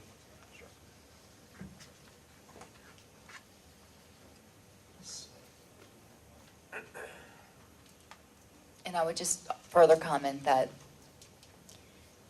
as you've noticed from driving down the street, it's the only lot that's double, so it is someone out of character in the neighborhood. And as someone who lives close by, I'd really like to see it split off. I agree. I think that, in my opinion, the applicant did benefit from having the two lots combined in order to have their pool added. I think that his degree of willingness to possibly mitigate some of that impervious area by possibly changing out a portion of the driveway, I think gives me a level of comfort in order to split it out, because nobody needs a side yard that big. I think Mr. Nama is looking for a motion, Ms. Paul. I will gladly motion to waive the lot merger requirement of section 27-938 and increase the lot coverage on lot 7 from 35 to 62%. Do we want to include conditions for water runoff or decreasing the impervious surface? I think he does, but I don't think we grant it to 62 under your. I would feel comfortable granting it to 50, 50%, and just state that, that the applicant will work with the Community Development Department on an acceptable pervious solution for a driveway replacement. Mr. Chairman, what you're proposing is a condition. Right. And that condition is that the impervious amount be reduced to 50%. Correct. Right. Yeah. I would suggest that we make a condition reducing the impervious, or we would waive the lot merger requirement and increase lot coverage from 35% to 50%. Condition it upon staff recommendation and the reduction of the driveway to pervious surface. But if his driveway already complies, Well, that's, Well, we can't if the be city sure of that determines right that now. the driveway complies, then that's great. okay, No, nothing more needed to be done. He's at 45%. that's fine, okay. So, Does Make that one last sound, comment. Yes, that sounds reasonable. The one thing I want to make certain, though, is that the city would accept pervious pavers as a solution. I Is that believe something- Mr. White said that was. I Okay, I mean, just he want to would- make sure I understood that. Mr. Chairman, though, we're going to need a trigger for that, in that, something that would be the catalyst to require that, because he already occupies that structure. Okay. So there will be no more permits acquired for that lot, so Can we're I- going to need to have a trigger to require compliance. What about a deadline? Am I allowed to make a motion as chairman? No, sir. Okay. Well, if someone were to make a motion that they would approve ZBA 14-08 to increase lot coverage on Lot 7 from 35% to 50%, and once that requirement is met, would waive the lot merger requirement. Very good. If someone were to make that sort of recommendation, I think that would provide the necessary impetus to get it done. I'm I will so move. moved. Do I hear a second? Second. I don't know who made the motion. Second. All right, so we have a motion and a second to increase lot coverage from 35% to 50%, and upon completion of that, waive the lot merger requirement at a location of 1082 Wimberley Road. And completion and approval by the city. Completion and approval by the city. We have a motion and a second. All those in favor, please signify by raising your hand and saying aye. Aye. All those opposed? All right, the motion so passes. All right, moving on, ZBA 14-09, HSC In-Town LLC, to reduce the rear yard setback from 40 feet to 30 feet, reduce average front yard setback from 33.4 to 30.8 feet for Lot 26, and waive lot merger requirements at 1628 Wayland Circle. Thank you, Mr. Chairman. Staff would like to say that we'll stipulate to the report and going directly to the recommendation. Staff recommends the board vote in favor of the lot merger requirement, lot merger waiver requirement, and also the reduction of the rear yard setback of lot 26 from 40 feet to 30 feet.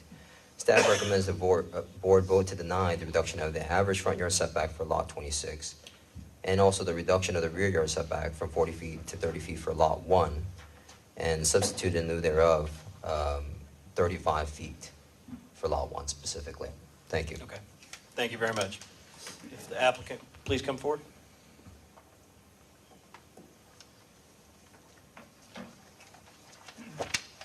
Yeah, pass these out. Sure.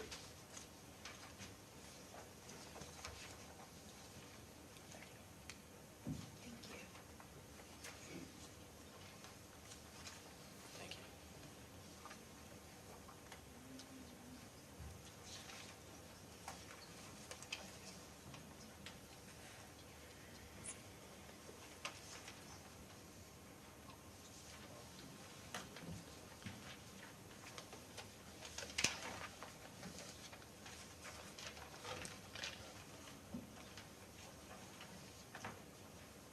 Good evening. My name's Carter Richardson, and I'm with HSC In Town, the applicant. I appreciate the opportunity to be here tonight to discuss this application.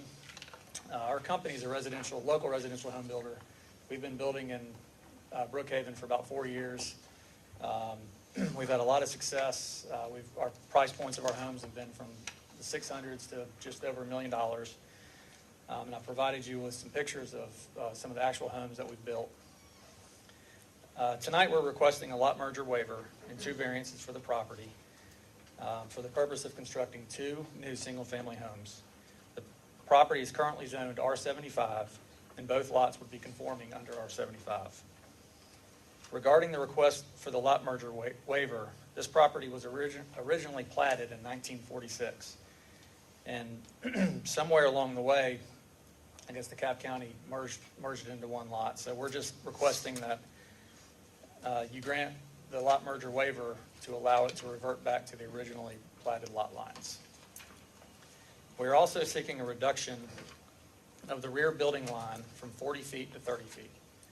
So if you look at these two lots, I'd like to start with lot 1 that's on the corner. That's the vacant lot.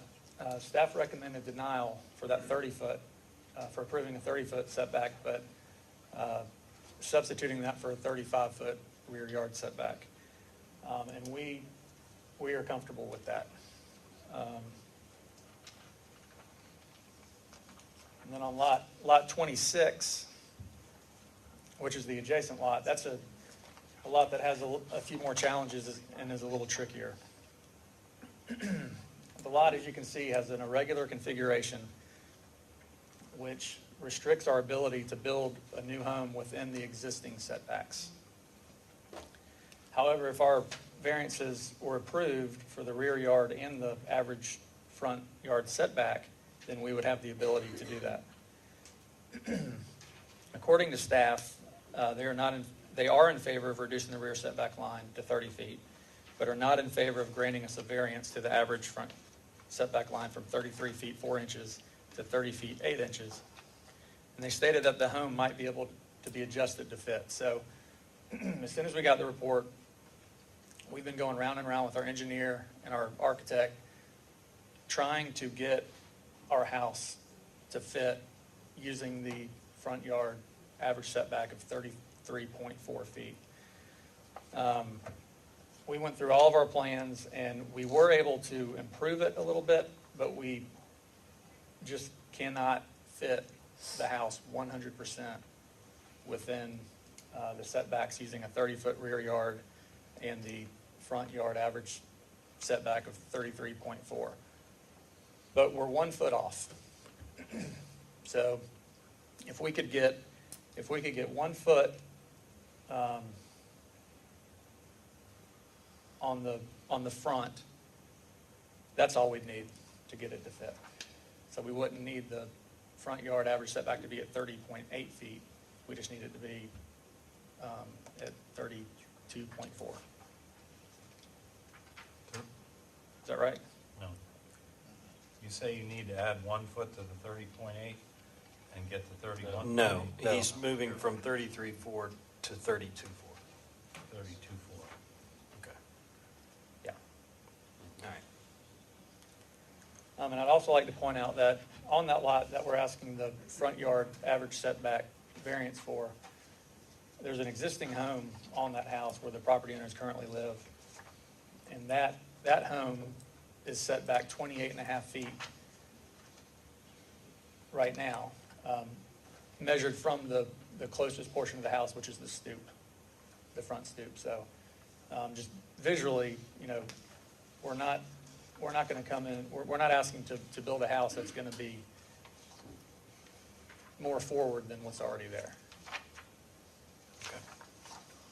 And I'd like to reserve the rest of my time for any kind of rebuttal. Okay. Thanks. Yep. All right, is there anyone else present who would like to speak in favor of the application? Do we have any comment cards? Okay.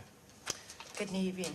My name's Carmen Carreno, and I'm the current resident and homeowner of 1619 Richwood Drive, Atlanta, 30319. My house is adjacent to the lots that HSC in town is requesting variances to build new homes. And as a matter of fact, both of the backyards of the new homes adjoin the side and rear of my property. So my property will be the only property directly impacted by the requested variances. Early in the process, the applicant approached me to purchase a portion of my back property in an effort to make the lot configurations more efficient. I didn't feel it was in my best interest to sell off a portion of my property, so the applicant is limited to the existing lots. I'm here to let you know that I support the efforts of the Home South in town and ask for the approval. Thank you. Thank you very much.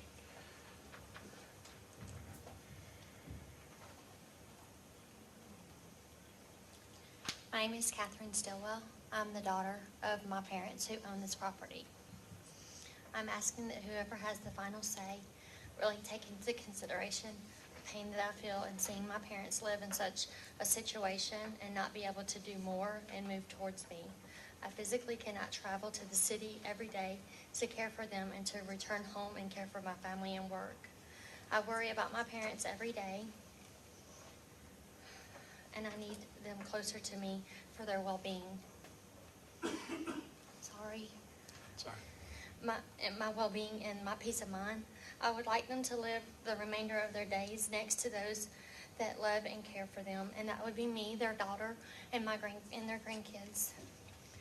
They miss them, and the sale of my parents' home for over 40 years will be a blessing to them and our family. They're getting older, and they just need to be closer to me. You know, my dad is blind. My mom's had a stroke. It's very, very busy down here. I live in Gainesville, you know, where it's more country and it's just slower for them to enjoy. Okay. Thank you. Thank you very much.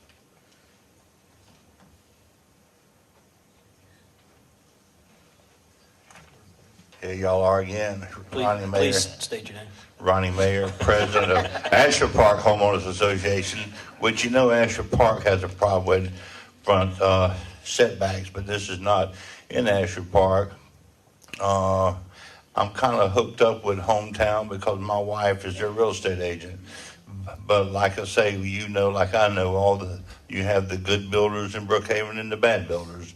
And I can put my name as president of Asher Park or Ronnie Mayer as a community leader to say that Home South is going to do the right thing. They're not going to be a shoddy builder. They're going to do the right thing for everybody. This older couple, their life now depends on y'all passing this so they can have a better quality of life in Gainesville with their daughter. If it's just 1 foot, I've talked to a few other people. I just know of one person that sort of has a problem with the 1 foot, but he brought up the house on Ashford Road with the 14 feet. And I said, this is a big difference in that.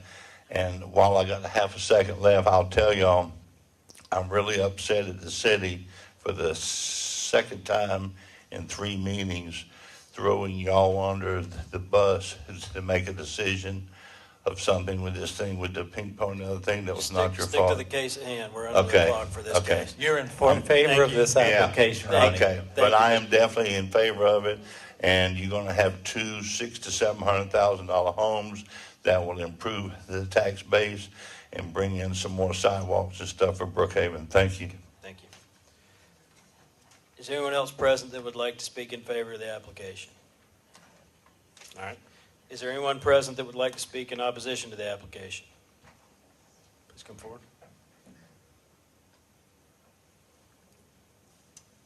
Guys, my name is Aaron Savinsky, and I live at 1623 Wayland Circle, which would be directly across the street. And, just want to say that I kind of feel bad coming up here trying to say that I'm against this. I'm strictly against only the front setback of lot 26. I would just want the rules to be followed. And I brought up, I can't remember the fellow's name who just spoke, but I did bring up the case it is, what was it, 2802. Like, what's the difference between 13 feet and 3 feet? And, like, where do you draw the line? I mean, I also heard that, like, Miss Catherine and James's, life depends on this setback. I mean, there's no reason in the world that you can't respect the current length required for a setback, or even build a smaller house. Maybe you could push the house back. But I guess keep it short and sweet. Not against the lot merger going away. I'm not against the rear. I'm just against any house coming closer than what the rule is right now. Okay. Thank you very much. Okay. Mr. Chairman, could you remind folks to fill out a speaker card so we can capture who they Yes. are? Thank you. Okay. All right, is there anyone else present that would like to speak in opposition to the application? All right. Mr. Richardson, you had some time reserved. Did you want to rebut the?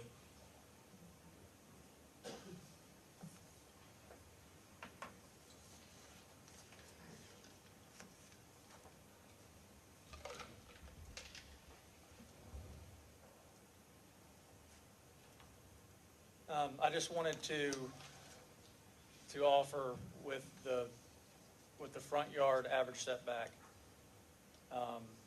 maybe to consider keeping it at 33.4 feet, but putting the rear yard at 29 feet.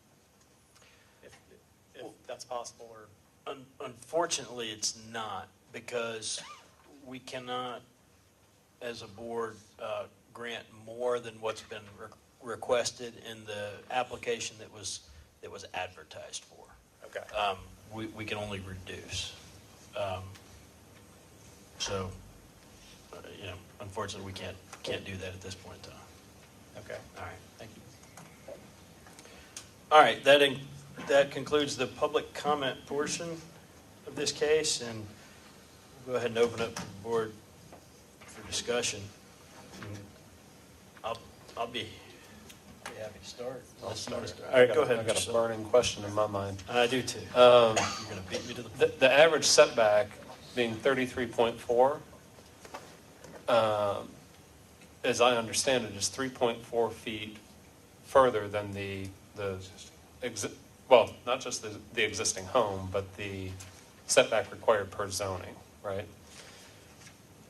I'm a little confused as to why average setback rules apply when there is no home on the other side of this property. It seems to me if the city has taken the position in the past that a corner lot does not have an average setback, this is essentially the corner lot right now, in my mind. I'm just confused. Oh. It seems to me that we could stipulate a variance, an approval of a variance on lot 26, and then subsequently stipulate an approval of the lot merger requirements, and average setback would not apply at all, and they would be within 30 feet. They could build behind the 30-foot line. I don't know if I'm mistaken there. Just to clarify, you're stating if lot 26 was to be built before lot 1, is that what you're saying? That they wouldn't have to comply with the requirements? That's exactly what I'm saying. Right, we understand that.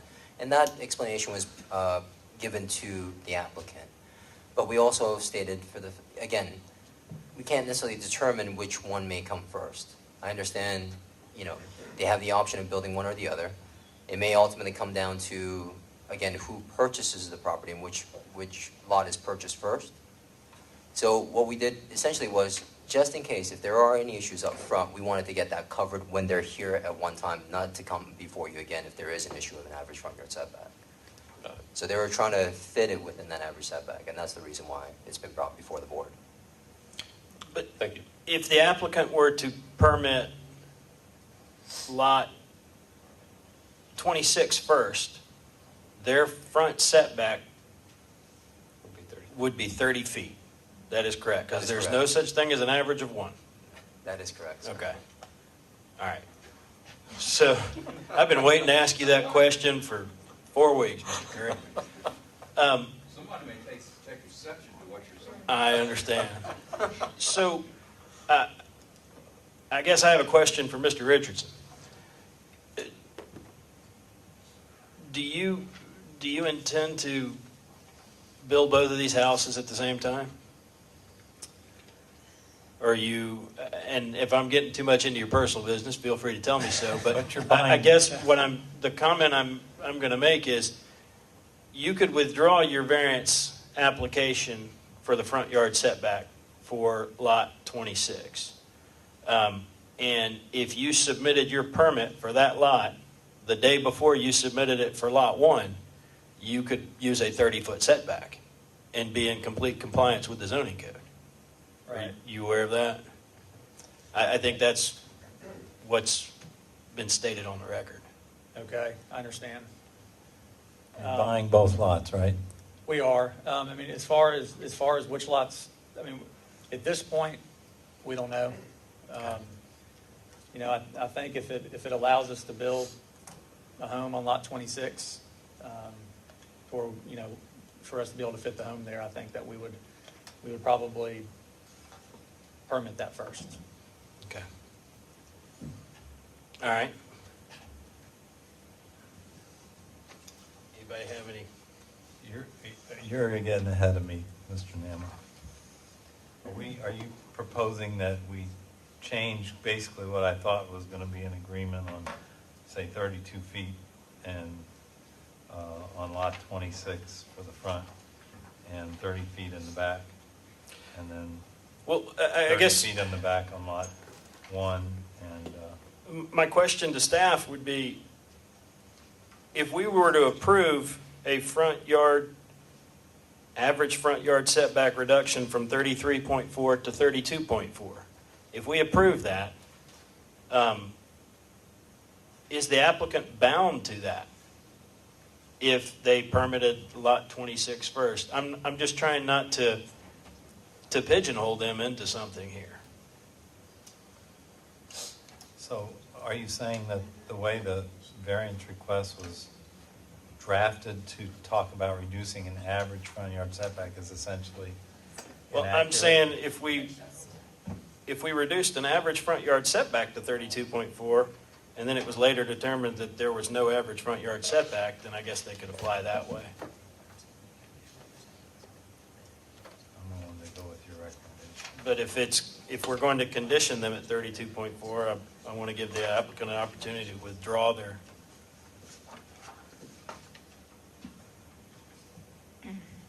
Without, I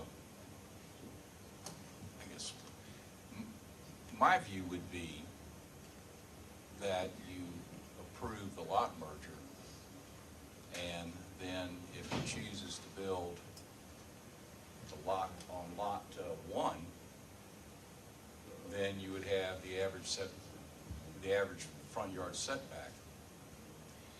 However, should he choose not to do so and build on lot 16, that's 26, then you would be, unless he withdrew this, you would really be qualifying him to do it at 32 feet. However, I don't think that, given the fact that it's more,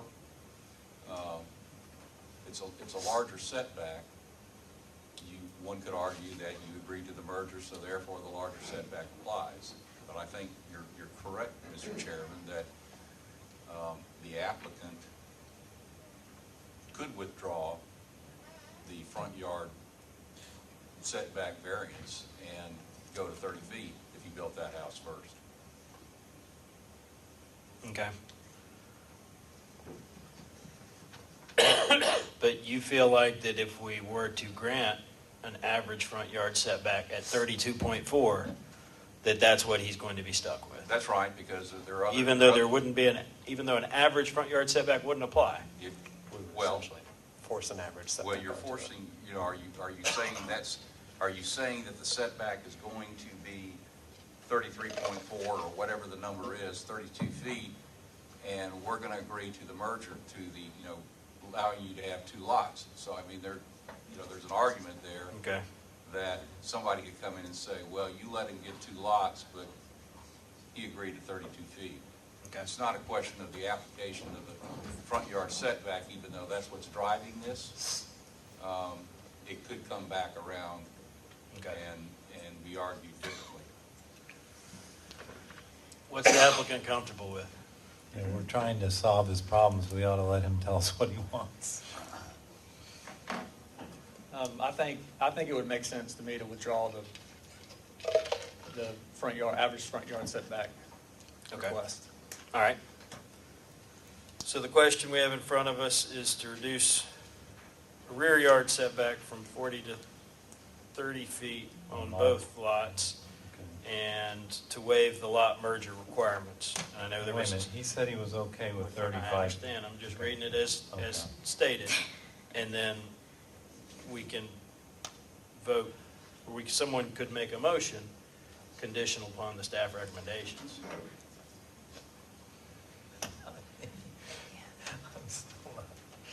I guess I'm just a little confused. If we just vote with the staff recommendation and he did the sequencing that we were suggesting, that would be everything he would need to build both homes, correct? Yes. Yes.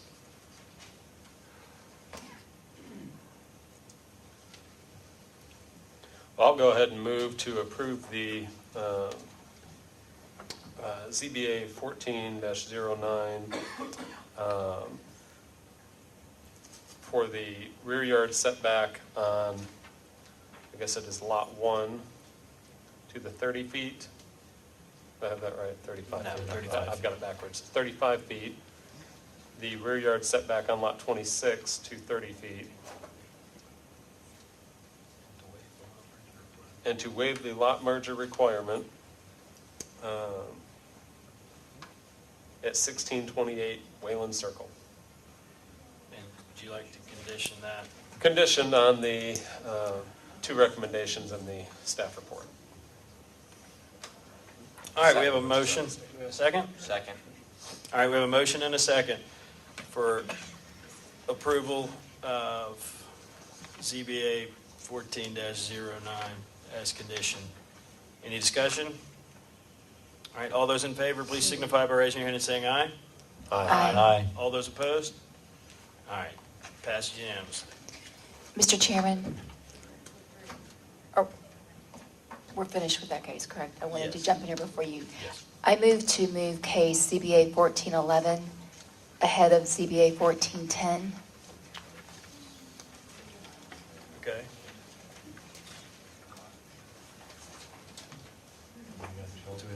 There's a baby in the room that really needs to come and go to bed. Yes. Okay. I'll second.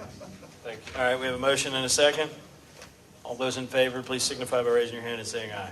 Aye. We're sorry, Mr. All those Hilliard. opposed? One more case. All right, ZBA 14-11, Wayne Nichols, to increase lot coverage from 35% to 3.8% and reduce setback for an accessory structure, swimming pool and associated patio from 10 feet to 1 foot at 2508 Appalachia Drive Northeast. Thank you, Mr. Chairman. Staff would stipulate to the report and has made a recommendation that the board vote in favor of the application as requested. Thank you. Thank you. If the applicant could please come forward. Good evening. I am Wayne Nichols, resident of 2508 Appalachia Drive. As per staff's recommendation, I would ask that the board approve the variance as requested. To add a bit of color commentary, in August 1st, 2013, we applied for a permit to build a pool. I believe at that time we were using some subcontracting services for the city to inspect that pool. The pool was built and completed through the month of October. At that time, the subsequent pouring of concrete, the surrounding decking was verbally approved by those inspectors. So any change to the subsequent finished product of what's been installed, I believe, is in contradiction to what was approved already by the city of Brookhaven. In addition, I think we've taken every precaution and every effort to make sure that groundwater is controlled by having all the downspouts routed to underground retention ponds. And therefore, we've done everything that we can to make sure that any additional pervious surface is covered by controlling that water runoff through plantings and through the downspout coverage. I'll reserve, well, I still have 10 minutes. I'll reserve whatever time I have left for rebuttal. We'll give Thank you 8. you. How about that? There you go. That's fair. I agree with it. All right, is there anyone present who would like to speak in favor of the application? Please come forward. Stephanie Elliott. Thank you. I'm the idiot that brought a 1-year-old to a meeting thinking this would last 30 minutes. Welcome to our world. Yeah, sorry. My name's Stephanie Elliott. I live with my husband at 1380 Canucci Drive, and had he not been at National Guard service this week, then he would be here and I'd be home with him. So needless to say, we live on the street where the property line is in question, and we're in full support of this property. It's definitely a good representation of what's going on with the city. What Mr. Nichols is doing has done improvements that will only help the value of the property and the surroundings. I represent the many neighbors in the small street that this would affect, and we're all in favor of it. So I'm in full support. Thank you very much. Thank you. All right. Anyone else in favor? Turn in a comment card. No, sir. Okay. Is there anyone present that would like to speak in opposition to the application? All right. I don't think you have anything you want to rebut with your last 8 minutes, right? Okay. All right, I'll go ahead and close the public comment and open it up to the board for discussion.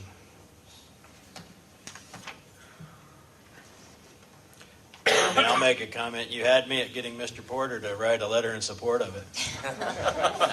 I move we close the discussion.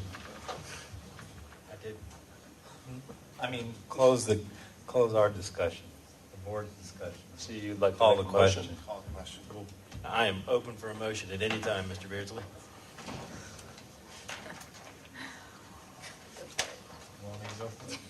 I move that we, as to ZBA 1411, Mr. Nichols' variance to increase lot coverage from 35% to 53.8% and reduce setback for an accessory structure swimming pool from 10 feet to 1 foot at 2508 Appalachia Drive, that we approve this variance and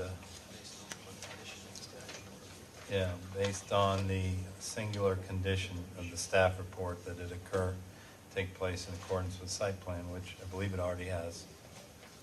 Okay. We have a motion. Do I hear a second? I'll second. All right, motion and a second for approval. As stated, any discussion? I am sorry Mr. Porter couldn't be here tonight. He's in the back of the room. Oh, He's just watching. You're hiding it. Okay. All right. All those in favor of the approval of ZBA 14-11 as stipulated, please signify by raising your hand and saying aye. Aye. All those opposed? All right, it passes unanimously. All right, moving on to ZBA 14-10, Bright Ventures LLC and Kim Hilliard to reduce the side yard setback along Curtis Drive from 50 feet setback from 50 feet to 39 feet, reduce the rear yard setback from 30 feet to 10 feet, reduce the transitional buffer along the west property line from 50 feet to 21 feet, and reduce the parking from 72 to 45 spaces at 3020 Buford Highway. Thank you, Mr. Chairman. Staff would stipulate to the board and also stipulate to the single condition that's presented in your staff and presented in the staff report. Staff recommends the board vote in favor of the requested variances as presented. Thank you. Thank you. Good evening, Mr. Chairman, members of the board. My name is Hakeem Hilliard. I'm here this evening on behalf of Bright Ventures LLC and Ron Serrani, who is here this evening. Ron, raise your hand so they can see who you are. I'm also here with Mr. Juan Del Rio, who is the engineer on this project, and I think he's going to hold up a color version of the site plan that we prepared for this project. I wanted to begin by telling you a little bit of history about this site that I know, and you all might have more information, but we understand it is the site of the former Wells Fargo location before they moved across the street. So the current use is the existing Brito supermarket that moved into that space and currently occupies it. It's been there for some period of time, and I would say that the property is in some degree of disrepair. But it's a wildly successful supermarket that serves primarily walk-in customers from the multifamily development that's adjacent to it, to its side and rear yard. The building is in need of substantial renovations. Bright Ventures purchased this property in January of this year. Their plan is to construct the current building is approximately 3,000 square feet, and the plan is to construct a building that is 10,500 square feet. The first floor would be occupied by the new shopping center that would allow them to expand the shopping experience, the products. If you go into the store now, you'll see that it's a very cramped space, even though it's a very popular supermarket, and they serve fresh fruit, vegetables, and meats. It's a full-service grocery store. This gives them the opportunity to provide a better service. And they'll maintain the Brito Shopping Center. The upper floor, which is 5,500 square feet, would be reserved for office uses, complimentary office uses on the upper levels, no retail spaces. I wanted to talk for a minute about, so if you know what we're planning to do, and if you've been by the property since January, you might wonder why has all the work that's occurred there happen in such a short period of time. The face of the building has been completely redone. The landscaping has been completely improved.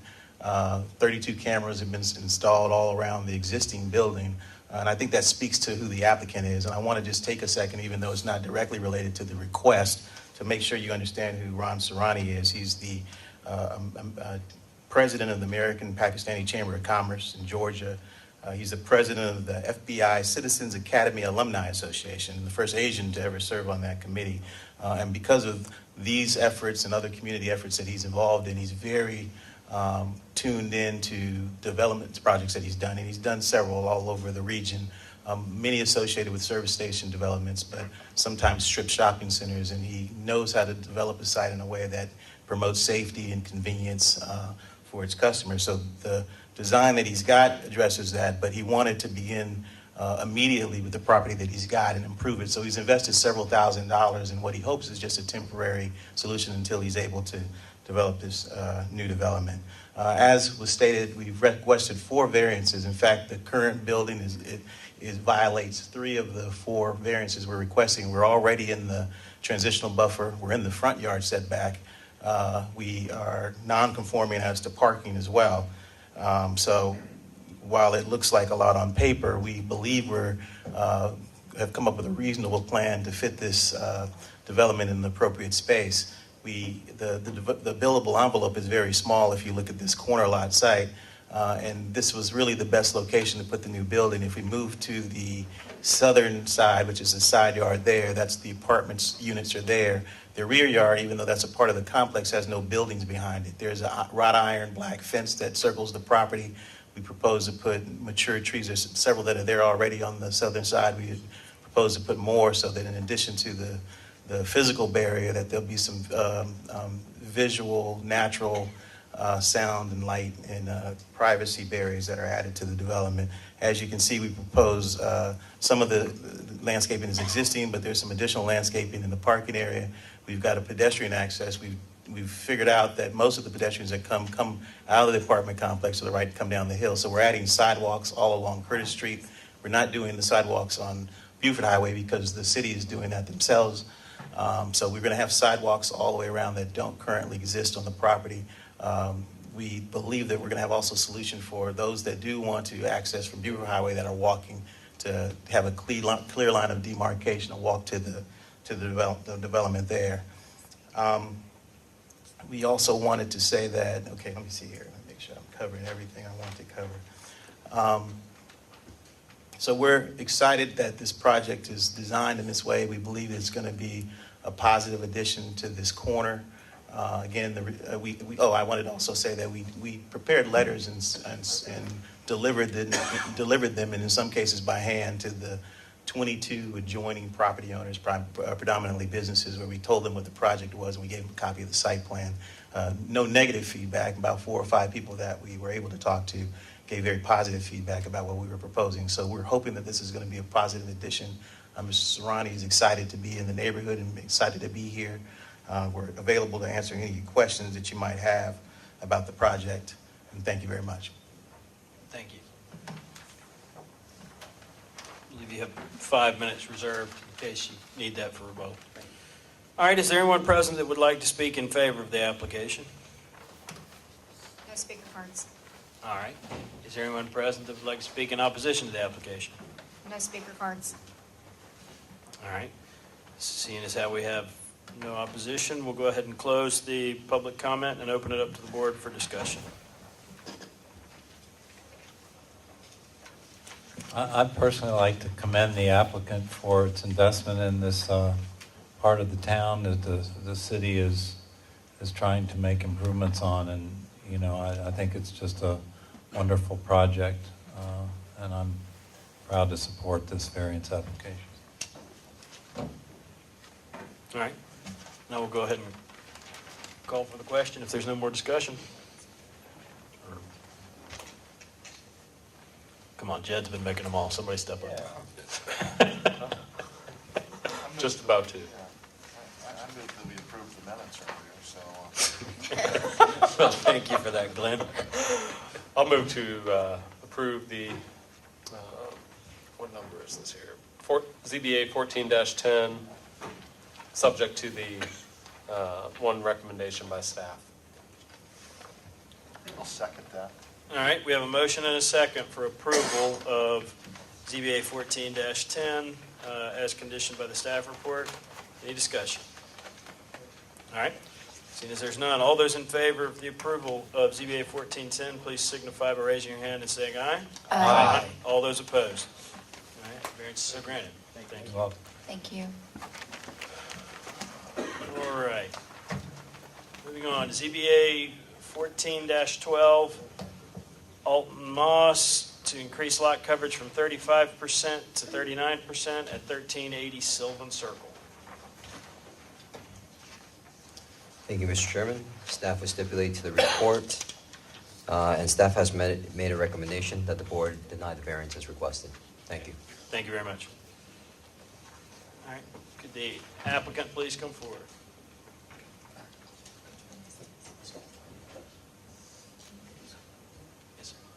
I'm here just representing Commodore, just asking, where we have the plans drawn up and have them all approved with an hourglass driveway, and we're just wanting to put a normal sized driveway on a new construction home. We're not going crazy on it, but we're just asking for 4%. Okay. All right, is there anyone here present that would like to speak in favor of the application? No speaker cards. All right, any speaker cards for anyone in opposition to the No- application? No, sir. All right, we'll go ahead and close the public comment and open it up to the board for discussion.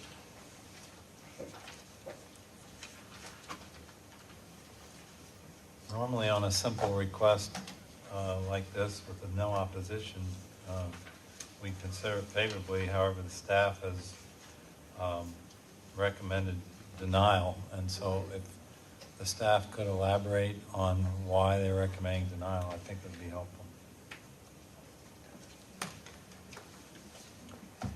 So the basis of staff's denial was purely based on the fact that the applicant, as you can see here, submitted this site plan as part of their building permit, which again stated that they're meeting the requirements of 35%, showing what the applicant has referred to as an hourglass design.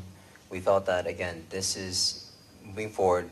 A variance was not sought after in the beginning, prior to the actual building going in place. We thought that this is, again, acceptable based upon what they submitted, based upon what was permitted by the city. Essentially, expanding this to what you may refer as more of a traditional width, we felt that, again, it's more of a preference and a convenience than an actual hardship, and that's why staff has recommended denial. Yeah.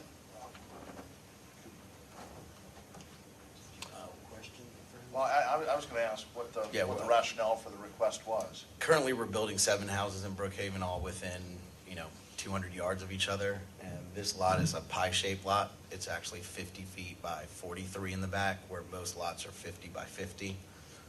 And that's what caused us to go over. All our other permits have full-size driveways. And, this would cause the buyer of our new house to probably end up in the grass every day. That's why we just want to put a full-size on there.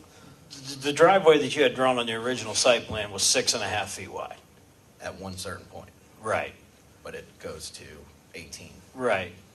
But I don't know of a car that's 6 foot long or that's narrow. I mean, I understand why it was shaped that way, so you could stay at the 35% and not have to get a variance prior to constructing your home. But that being said, there are alternatives to widen the driveway and not increase your impervious surface, like we discussed in a case earlier today. Right, and we still plan on, to do a full-size driveway, all concrete, would actually increase it to about 44%. We were still planning on doing a driveway with a pervious surface with grass running through the middle, just to keep it so we weren't going too far over the required lot coverage. I mean, if you were to put grass strips in there, what would that lower your If I your put grass request to? strips, it's basically, right now, the driveway needs to be about 630 square feet, and what's approved is 397, I think. So I would just be running more grass strips to get the full-size driveway if I needed to. But I prefer to put a full-size concrete. And what about using a pervious type solution? Are you open to that at all? We are.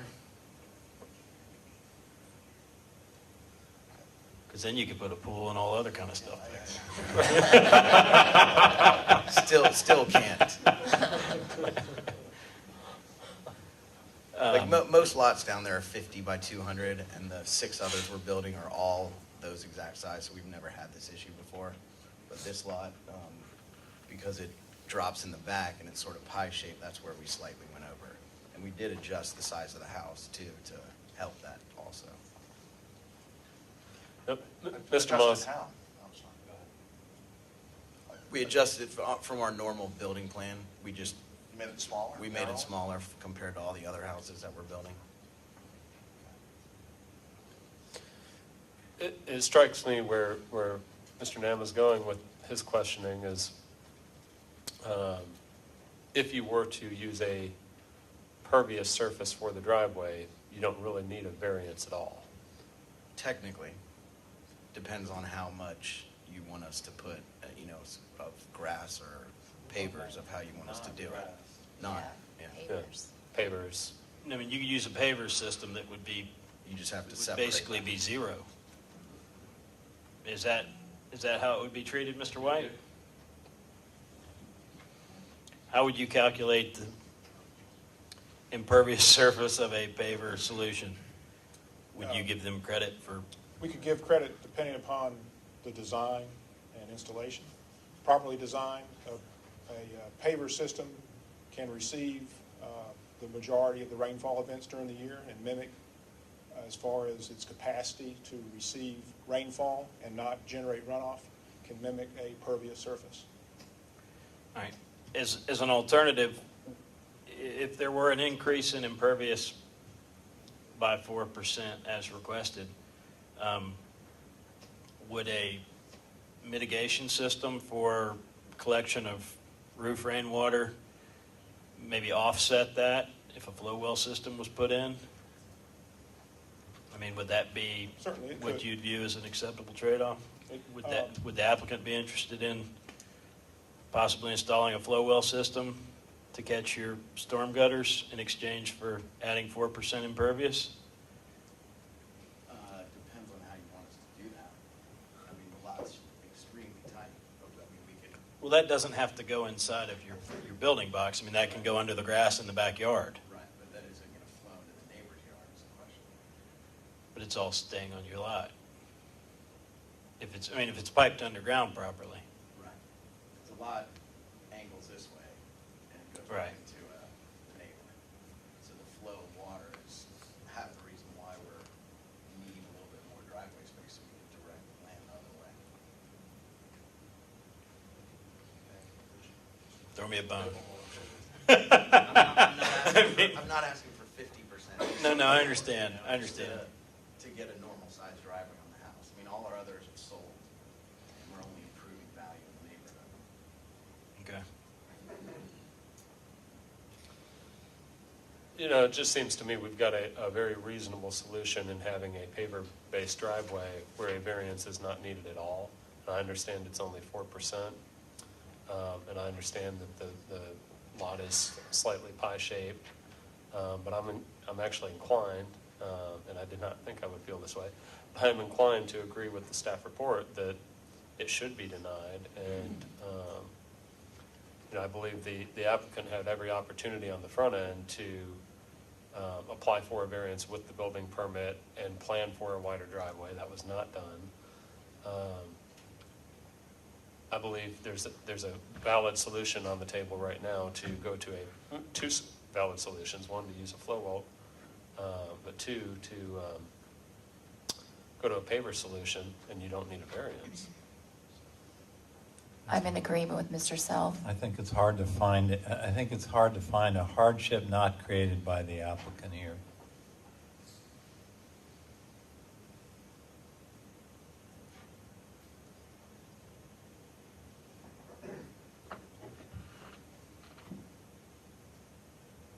I'm inclined to agree. I think as an initial matter, you'd asked for the variance when you were first applying, I think we all would have, well, I would have supported it. Right.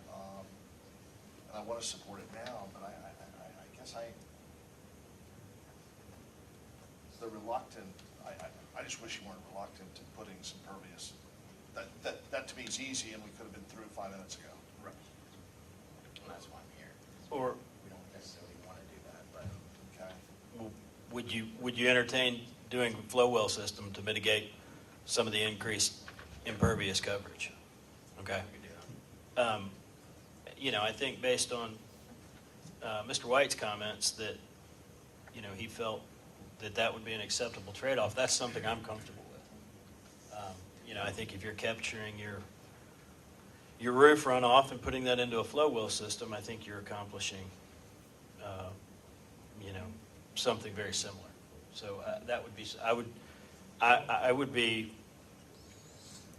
I would want to approve this if it was conditioned upon installation of,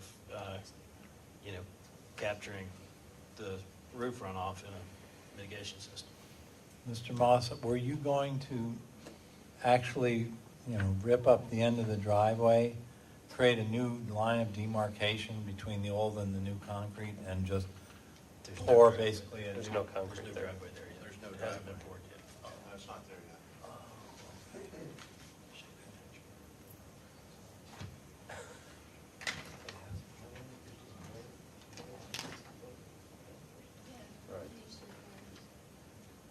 All right, well, somebody wants to make a motion.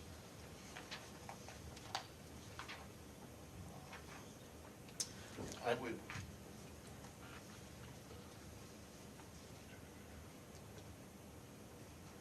And I guess one last comment I'd like to make is, I'd like to see us approve something based on a mitigation system, and then if the applicant chooses to go the other way and do a paver system, he doesn't have to do the mitigation system. If he's And- not if he doesn't need that to meet the 35%. So Here- it leaves his options open. And here's another reason I think I like Mr. Nama's suggestion. I mean, it is safer and there'd be less parking on the street, if there was a wider driveway. And I think that's better for the neighborhood.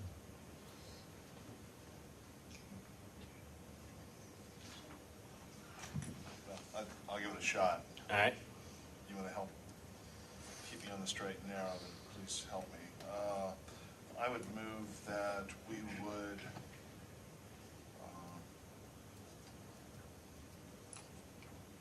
accept the application ZBA 14-12 for 1380 Sylvan Circle to allow the applicant to either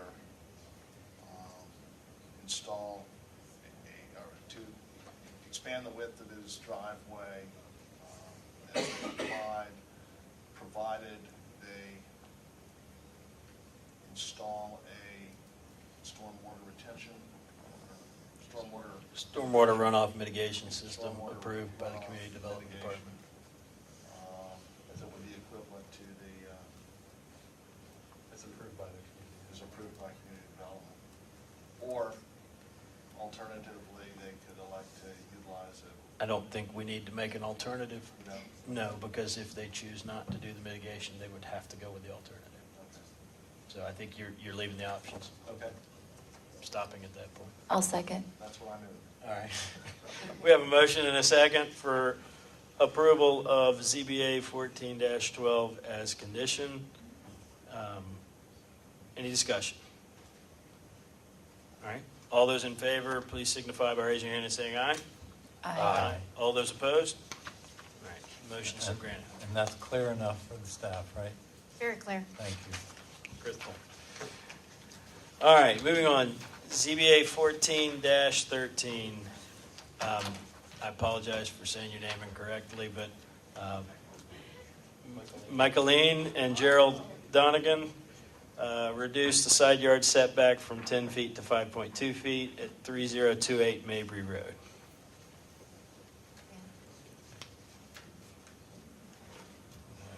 5 more cases, Mr. Chairman. We're way ahead of last month. What was your comment, Ms. Cannon? 5 more cases, Mr. Chairman. We're going to speed it. Thank you, Mr. Chairman. Staff will stipulate to the report and state that, that we have recommended the board vote in favor of the requested variance as requested. Thank you very much, Mr. Song. All right, will the applicant please come forward? And I apologize. Now you said my name correctly. All right. Hi, I'm Michaeline Donegan. This is my husband Jerry, and we are the residents at 3028 Newbury Road. Our proposal would maintain the existing setback of the carport, and it would not encroach further into the side yard setbacks. So we are asking the board for approval. Thank you. Thank you very much. Is there anyone present that would like to speak in favor of the application? No speaker cards. All right. Anyone to speak in opposition to the application? No speaker cards. All right, we'll close public comment, open it up to the board for discussion. I don't think that the Donegans are asking for anything more than they already have, would be my opinion. I move to approve ZBA 1413 with the condition of staff recommendation that it should be developed. I'll second. All right, we have a motion and a second. Any discussion? All those in favor of ZBA 14-13 as stated, please signify by raising your hand and saying aye. Aye. All those opposed? All right. Passes unanimously. Thank you, Donegans. I'm also your neighbor. Me too. All right.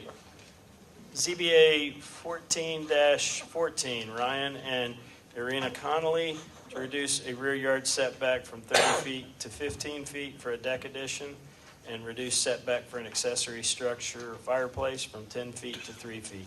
2423 Kusawati Drive.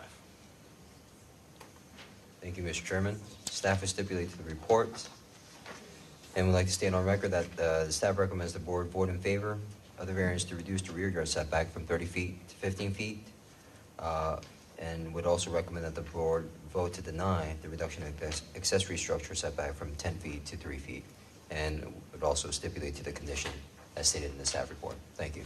Thank you very much. All right, would the applicant please come forward? Good evening, Councilman. Thanks, everybody, for your time. We're a young couple, moved back to Brookhaven actually in October of last year, and our goal here is to improve our backyard, bring it up to what it was 20 years ago when the house was built. Our objective is to replace the deck, and then as well as install a fireplace, an accessory structure. The side of the house that we'd like to place it is, the reason why we're putting it there is it's the most stable place to put it. We are on a hill, and so we had a designer and worked with, we're trying to follow the rules here. We had people help us decide where to put it, and so we went through and found that that was the best place to place the structure. We've also spoke to all of our neighbors, including our next door neighbor, and they've all approved. Here's a copy. We have 3 copies, guys. That's fine. I'll share. Share. Save some trees. So we've had all of our neighbors approve 5 houses, six people. Our next door neighbor is actually Bates Matheson, who is the our Brookhaven councilman. So he's had to recuse himself. So we unfortunately, small world, right? So he's also in favor of it. He can't say whether he is or not, unfortunately. But I think everybody but we're all in favor of having food and enjoying the backyard, and we just want to make this happen, and we're just hoping that you guys can make an exception here for us as we move forward. We'll just hold for questions. Okay. All right. We'll go ahead and reserve your 8 minutes and 8 seconds. All right. Is there anyone present that would like to speak in favor of the application? No speaker cards. All right. Is there anyone present that would like to speak in opposition to the application? No cards. All right. We'll go ahead and close the public comment and open it up to the board for discussion. I've got a question. What kind of fireplace is 12 feet by 6 feet? It's actually about 4 feet by 10 feet, but because of the concrete footing under it, we thought it might be wise to ask for the additional room around it just to accommodate it. I'm not sure if the footing counts in the setback requirements or not. Okay. It would be underground. All right. And, I mean, how large of a structure is it? I mean, how tall is it coming up, or? The plan says 72 inches. It's related to the firebox opening. The firebox opening is 31 inches, and there's calculations that tell you how to best design the draw for like how tall the flue should be. We're actually planning to test it before we finalize the final height of the flue Okay. to make sure that it actually draws away from the houses and doesn't create too much smoke. Two Georgia Tech engineers here, so we're trying to follow the rules. Okay. And it, I don't see much issue with extending the deck back, to the sewer easement. I just wonder if you were to move your stairs over to the other side of your wood deck, if that would give you room to place the new fireplace behind your house where, you were just getting one variance at that point. Well, the reason those stairs are there is because of the topography. The lot slopes a good bit from the south side to the north side, and so what we were proposing to do was to place the fireplace on the north side, so we would have to drop the deck by only about 2 feet. If we place it on the opposite side where the stairs are, it would actually be another 2 feet lower, and so that would either require grading the lot to make the deck be low enough to meet the fireplace, or some other creative design like elevating the fireplace, which would probably not work so well either. Okay. If your concern is the proximity of the fireplace to the neighbor on the south, we would be open to moving it closer, to moving it further down, away from the fence line. And also we're planning to plant the hedge shrubs behind it, so it wouldn't be How visible could you, or, where are you talking about moving it further down? so like towards the deck. So can you blow that up for us? Keep going. Yeah, keep going. Keep going so Jed can see. A little bit. Yeah, we've got a very detailed survey So- that kind of is overkill for this. This area right here is a new fireplace. Where are you suggesting to correct. move that? So if we, You want to use my laser pointer? that's the fence line, we could move it further away from the fence line towards this side. That would be good, and I don't think your footer counts either. Yeah, I mean, so you're basically asking to go from 10 feet to 3 feet. How far do you think, if you were to take the footing out of that, could you move that? Could you move it from 10 feet to 6 feet, or just something to keep it away from the fence? Right, I think we could do 6 feet. Because really, yeah, we're at 4 feet, so 6 feet would be additional 2 feet closer towards the house and towards the existing deck. We would be okay with 6 feet. Okay. Anybody else have any comments or questions?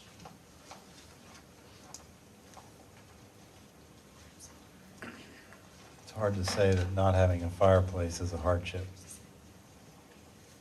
I think Bates might disagree with that. If your power goes out, it Generator. All right, Is this a wood-burning fireplace? Right, that's right. all right, I'll go ahead and I'll be happy to entertain a motion. Have you closed the public hearing? Once I've closed the public hearing. Now that I've closed that, I'll entertain a motion. All right, I'll make a motion to approve this application, ZBA 14-14, to reduce the rear yard setback from 30 feet to 15 feet for a deck addition, and to reduce the side yard setback for an accessory structure from 10 feet to 6 feet. Yep. That's it.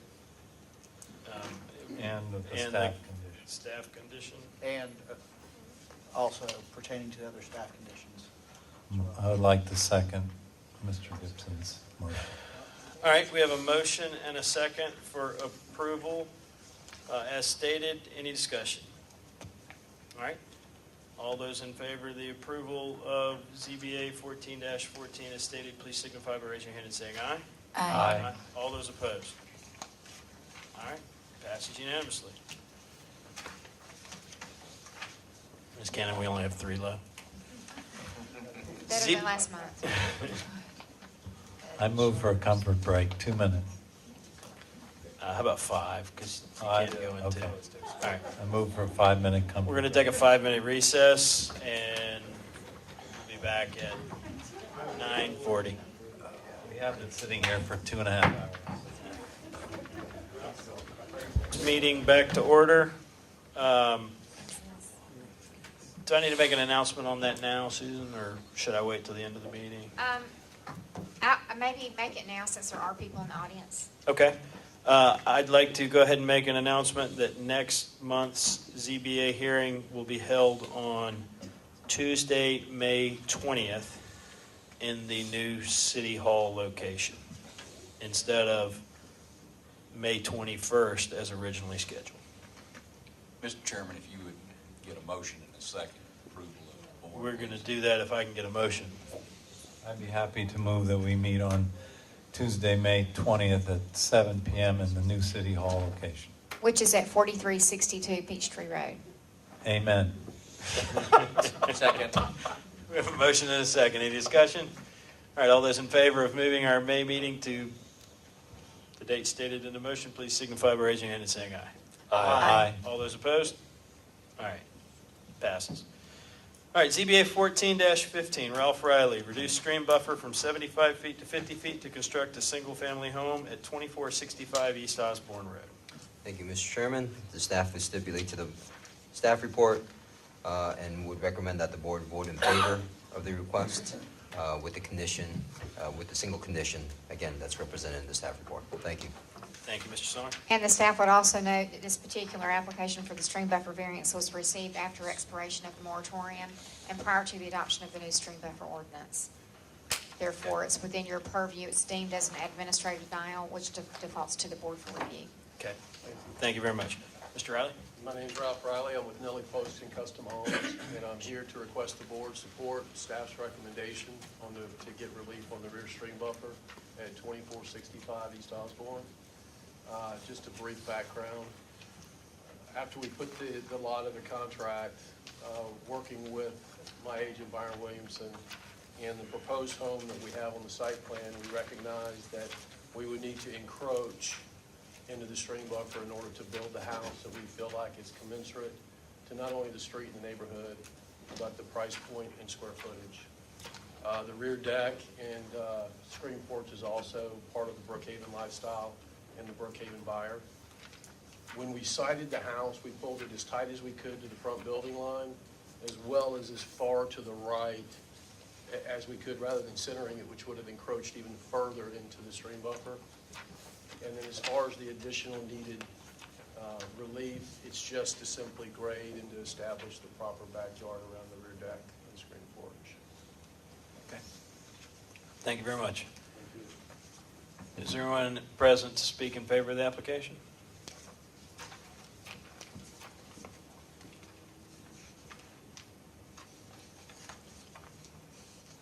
Byron Williamson. Thank you. My handwriting, sorry. Thank you, sorry. Hey, my name is Byron Williamson. Just quickly, I know y'all are tired of hearing from people at this point, but going on what Ralph said as far as the square footage and price that we can ask, I do represent Ralph with all of his sales with his in-town properties. And I do a lot of business in Brookhaven, and the size of the house that we're looking to build is is very similar to the other houses on the street in that immediate area, and the price point and the square footage directly relates to the price that we need to ask for the house over there. So if we could build a smaller house, and I know that was a thought that had come from the staff recommendation, the house would have to be smaller and much lower price point and would not make it feasible to buy this lot to put a new construction on. So we've come up with something that we thought would work for the lot, for the neighborhood, and for the buyer that we're targeting. Thank you very much. Anyone else to speak in favor of the application? I think that's it. All right. Anyone present to speak in opposition to the application? No speaker cards. All right. Then we will go ahead and close the public comment and open it up to the board for any questions. Under the current stream buffer rule, would they even need this variance? Still would? Under the current? Right. Yes. Under the new rule. Right. Yes. Okay. Because they have to come before, anything within 75 feet has to come to us?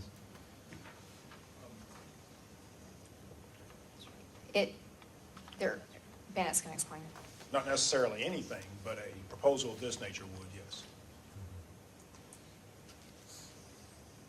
I think that you wanted, we heard from you, Mr. White, in the work session. I think we should get it on the record why the staff's not proposing mitigation, runoff mitigation. I wrote down a few notes in anticipation of that question so I could be clear in that answer. But it's my judgment that should the board elect to approve the variance as proposed, that considering the proposed site plan, it endeavors to limit the area disturbance to the area immediately adjacent to the proposed encroachment. And considering that the remaining buffer contains numerous trees, it's my judgment that expanding the limits of disturbance to encompass mitigation measures would likely be counterproductive due to the need to most likely expand the buffer encroachment to encompass those mitigatory measures. The undergrowth back there is substantially dense. All right, any more questions or discussion? If not, I'll be happy to entertain a motion. Call the question, Mr. Chairman. I'd like to make a motion to approve ZBA 1415 at 2465 East Osborne Road to allow a variance to reduce the stream buffer requirement from 75 feet to 50 feet with the single staff recommendation as noted in the recommendation plan. All right, we've got a motion. Do I hear a second? I'll second. All right, motion and a second for approval of ZBA 14-15. Any discussion? All right, all those in favor of the approval of ZBA 14-15, please signify by raising your hand and saying aye. Aye. All those opposed? All right, motion passes. Thank you. All right, ZBA 14-16, Rock Haven Homes LLC to reduce rear yard setback from 40 feet to 20 feet to construct a single-family home at 1290 Oaklawn Avenue. Mr. Song? Thank you, Mr. Chairman.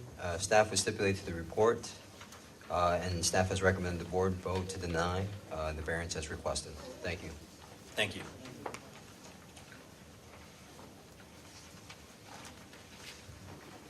Oh, That would be embarrassing.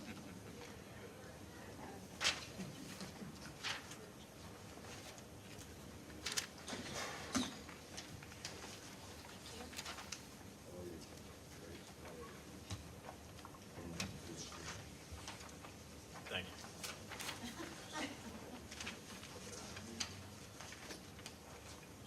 Thank you.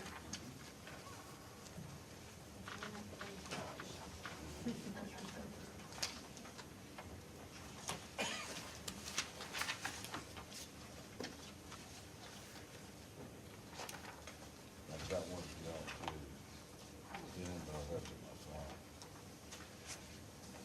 Thank you, Mr. Chairman. For the record, I'm Doug Dill with Wiseman, Noack, Kerr, and Wilco, and I represent the applicant. We were just engaged in this matter yesterday, so apologize for not having an opportunity to meet with staff as we normally do. Maybe I could have encouraged them to recommend something other than what they have recommended, but having said that, we are requesting a rear yard variance by 20 feet. And if you will note from the material that I have given you that we're not asking for front yard setbacks. And if you'll look at the material which I have given you, this property is at Oak Lawn and Apple Valley Way, and you can see from the attached photographs that almost all of the houses at this intersection are less than the 30-foot front yard setback as required by the current code. Particularly if you look at the third and fourth photographs, that is a house that is directly across Oak Lawn from the subject. I guess that it's a front yard, but it's a side yard for there. It's less than 10 feet. It's no more than 10 feet. And the front yard setback is no more than 20 feet. The other houses we submit are less than the 30-foot requirement relative to the front yard. Now, we intend to comply with the front yard setback. So what we're asking for is a rear yard setback which abuts a 20-foot alley and property that is currently zoned industrial. So what it allows us to do is to build a home which is commensurate with the other houses that are already under construction and occupied within the neighborhood. We have shown you in the plat in front of you the existing, what would be allowed as far as compliance with the current ordinance and that which we have requested. I'm going to go through the staff's report just very briefly, but I think it's important for you to understand that that we feel that we do meet the criteria. And while I'm reluctant to use the term arbitrary and capricious in reference to earlier cases that were presented to you tonight, we think that particularly in this instance to require a 40-foot rear yard setback when we abut a 20-foot alley and property that's zoned industrial that will have at least a 50-foot buffer if it's ever developed, it puts a penalty on the opportunity to develop a quality home on this lot and within this neighborhood, commensurate with the redevelopment opportunities that exist in the Brookhaven area, particularly along Apple Valley, Oak Lawn, and the other roads that are located nearby.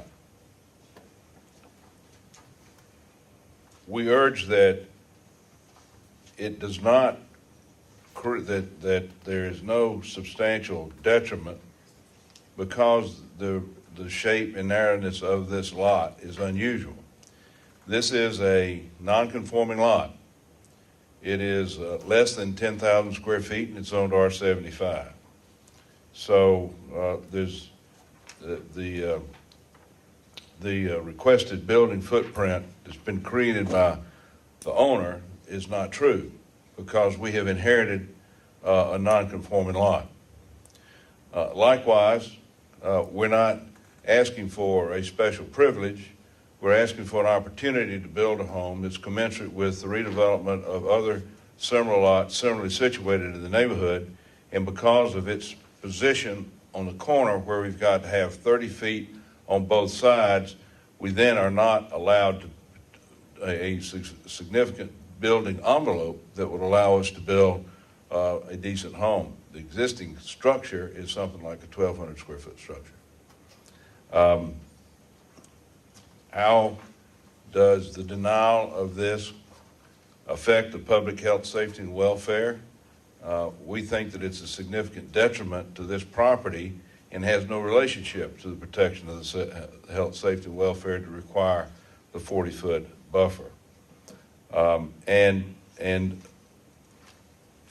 the statement that it creates a mere inconvenience as an alternative building envelope for the owner is also not true, in that we won't build on this lot. We will leave it as it is. And you will continue to have a dilapidated house that is in need of repair, is rental property at best, and this would give us an opportunity to much improve what is otherwise available in the neighborhood. We also, and I didn't have a copy of this letter because we just got it today, the property next door is owned by a brother and sister. So there's common ownership between this lot and the lot next door. The lot next door is not for sale, and Ms. Linda Tauser lives there, and she wants to continue to live there, okay? But in so doing, she has given us this letter for me to read into the record tonight. Dear sir or madam, I'm writing this letter in regard to the issuance of a variance to the property at 1290 Oak Lawn Avenue in the city of Brookhaven. I urge you to approve this variance so that a new home can be built on this property. The small house on the property is in poor condition, and my brother and I have found it difficult to maintain the property. A new home on this property would be beneficial to the neighborhood and the city of Brookhaven. Thank you for your consideration of this issue. Sincerely, Linda Tauser, T-A-W-Z-E-R. So we would urge that while it might appear that from the buildable area that is restricted by the two front yard setbacks and the rear yard setbacks, that it might be a buildable lot, it is not a buildable lot.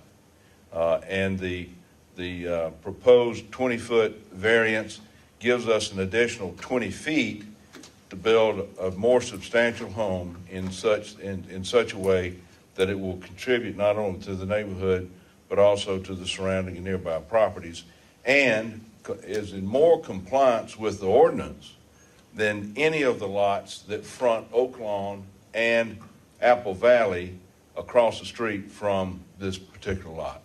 So we think that to give us the 20-foot rear yard setback does not adversely affect the public health, safety, and welfare, gives us an opportunity to develop the site. It's not self-imposed. It is the result of a 9,000 square foot lot in a 10,000 square foot minimum, so it's a non-conforming lot. And as such, if you approve this variance, we can build a nicer product. And this is not created by the property owner. This is created by the fact that we've got a non-conforming lot that sits on the corner. And the houses across the street from us are non-conforming structures at this time. So with that, we would ask that you approve it. If there is opposition, I would like to reserve what remaining time I have for rebuttal. I don't speak very fast, but we thank you for your favorable consideration. Thank you. Thank you, Mr. Dillard. Is there anyone present to speak in favor of the application? I don't have any cards, Mr. Chairman. All right. Anyone here to speak in opposition to the application? No cards in that regard. All right, we'll go ahead and close public comment, open it up to the board for discussion. This site plan we're given here, is that a driveway? It's hard on my copy to see. Is that a driveway coming off Apple Valley to the front of the house? Which way will this house will face on Apple Valley? Is that right? It does not. The new driveway will come off of Oak Lawn. The new drive will come off of Oak Lawn. And there's not a stairs on there's no front stoop on your drawing, there's no rear deck, there's nothing. I mean, it doesn't really look like a site plan. It looks like a foundation plan. Well, it's just an outline of the site. Let me give you a copy of, here's some of the types of homes that we would suggest be built on the site.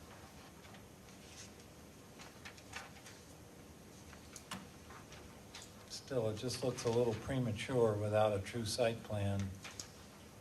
And has staff had a chance to calculate lot coverage ratio based on this?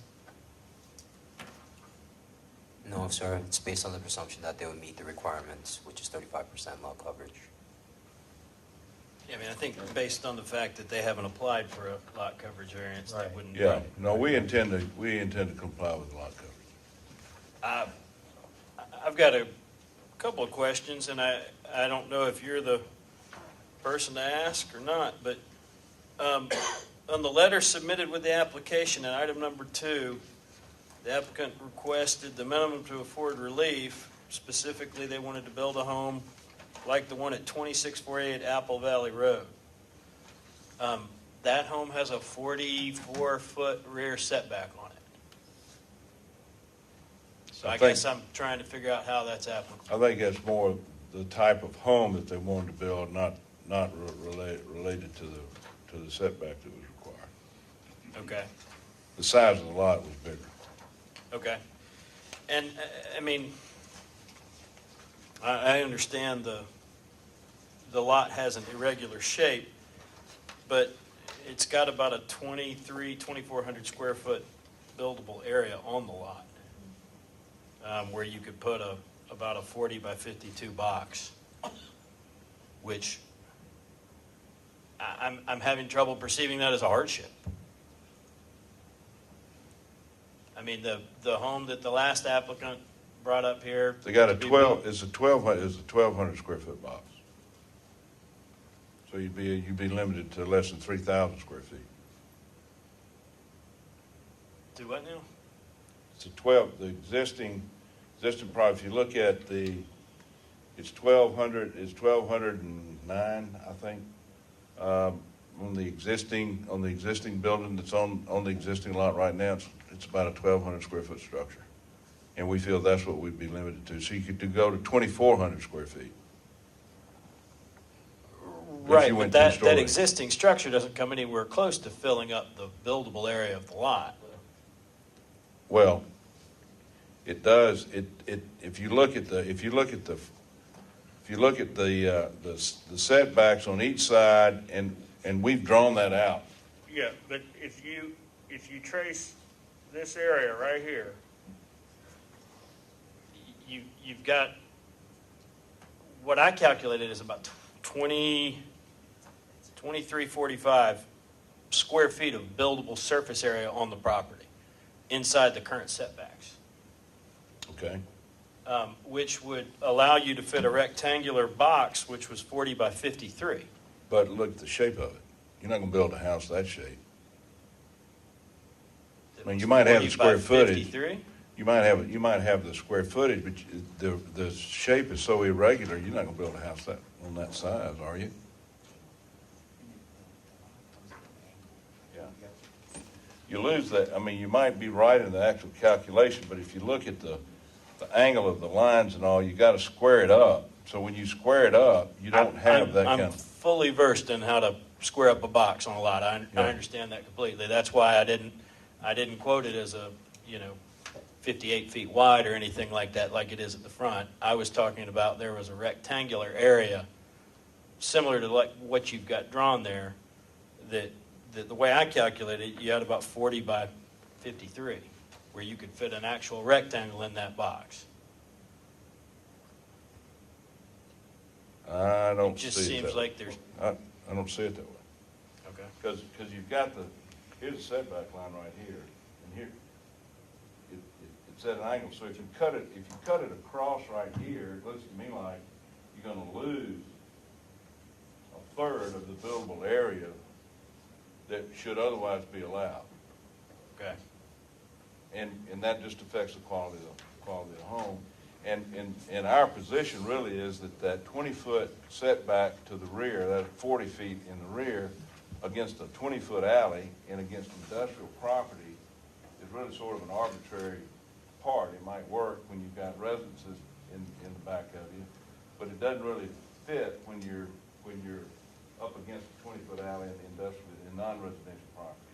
Is the alley 20 feet or 10 feet? We're showing a 20-foot alley. I'm not sure what the hell it is. Now, our survey shows a 20-foot alley. Mr. Chairman, are you in agreement that it's impossible to build a house that is suitable for that neighborhood and lot within the guidelines? I mean, I guess I don't have a problem with the variance. I guess I have a problem proving that there's a hardship. That's the issue that I'm. Right, I'm coming that's up my against question. Is it truly? Is it specifically a hardship in this case? But the hardship is caused by a setback that has no relation to the protection of the public health, safety, and welfare. I mean, why impose a 40-foot setback when you've got a dedicated 20-foot alley, and then you've got an industrial zone property next to you that's gonna give you at least another 50 feet, if any, and it's vacant right now, but if you ever go in there and build a building, you have to set back at least 50 feet off of that alleyway. So why do we have to comply with a 40-foot setback? I understand exactly what you're saying, but that doesn't create a hardship.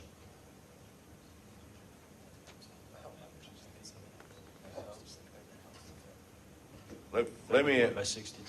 Let me ask some folks who've been a little bit more involved. That'd be in all great. this. All right. This is Brent. Yeah, Please. Brent Story, 4,000 North Stratford Road. We're working with Rockhaven on the sale, and the owners of the property, when we first contracted it, they did not want to give up the contingency to get a variance. Right. And when we went in to look at this, and the site plan with the engineer, and then another factor that I'll get into in a minute is the slope of the lot from back to front, so you have to build a drive-under product like what we've shown. But they've tried to sell the property a couple times before, and the builders before us came back to them and said, we have to get a variance to make this work. And the owners were like, that wasn't part of the deal, so we're unwilling to do it. So we really just got lucky that we were kind of third in line, and they finally heard it enough where they were like, fine, we'll give you the contingency to get the variance. So it's not just us, it was the builders before.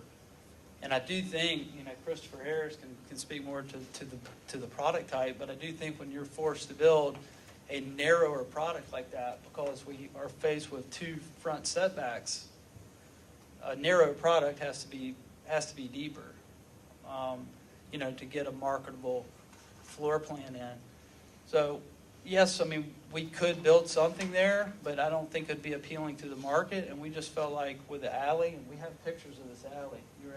Someone was asking what it is, but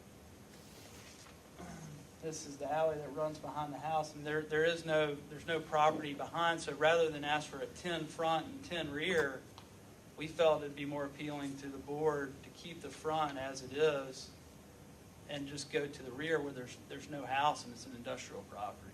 Can you pass that? Yes, sir. Mr. Chairman, I'm sorry. Did you close the public hearing? We're asking questions. No, we're Okay. asking questions. We're just all tired, and I couldn't remember if you'd done that or not. I Thank you. understand.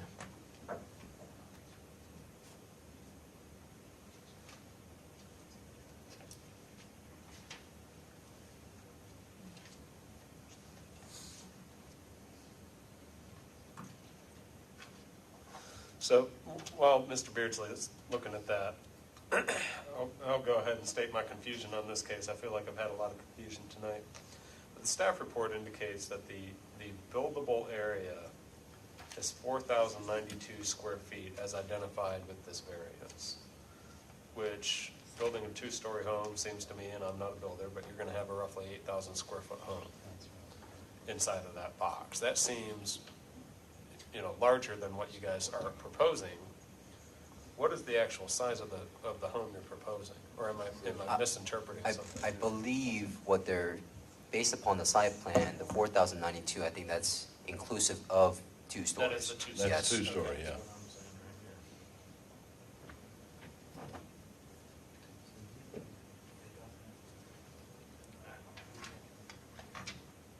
I think it just depends how you orient the house. All right, anybody have any more questions?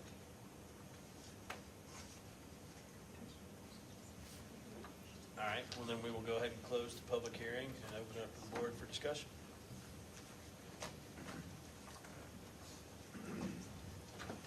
My question to you, Tim, is without the variance, the rectangular box that you can fit on here, what size home would that be? How much of a difference are we talking there? I calculated it at about 40 by 53.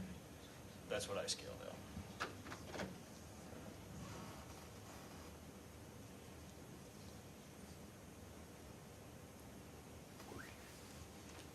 Can I ask one question of the builder? No.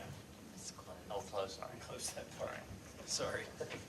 You can ask him. Yeah. This is just maybe a question to the board. Is there some thought there that if they had some more time to actually present us with a real plan that we might be able to look at and view versus sort of this innocuous blob that's out there? Yeah, and they Would also, that be helpful for us in our decision-making process? they're asking for a 20-foot setback, and it's 22.63 on their drawing. It's, So That's you, the- That's the distance to the rear yard. That's not the setback. That just shows how much rear yard is left. okay, so you're saying, you're keeping 20 in case you want to put a deck on the back or something? The deck will be included Well, in what's, and- what we're asking for. and we can't be asking questions Yeah. right now. Yeah. So, Don, you're leaning towards a deferral? Right. Okay. And I don't have an issue with that. We don't have opposition.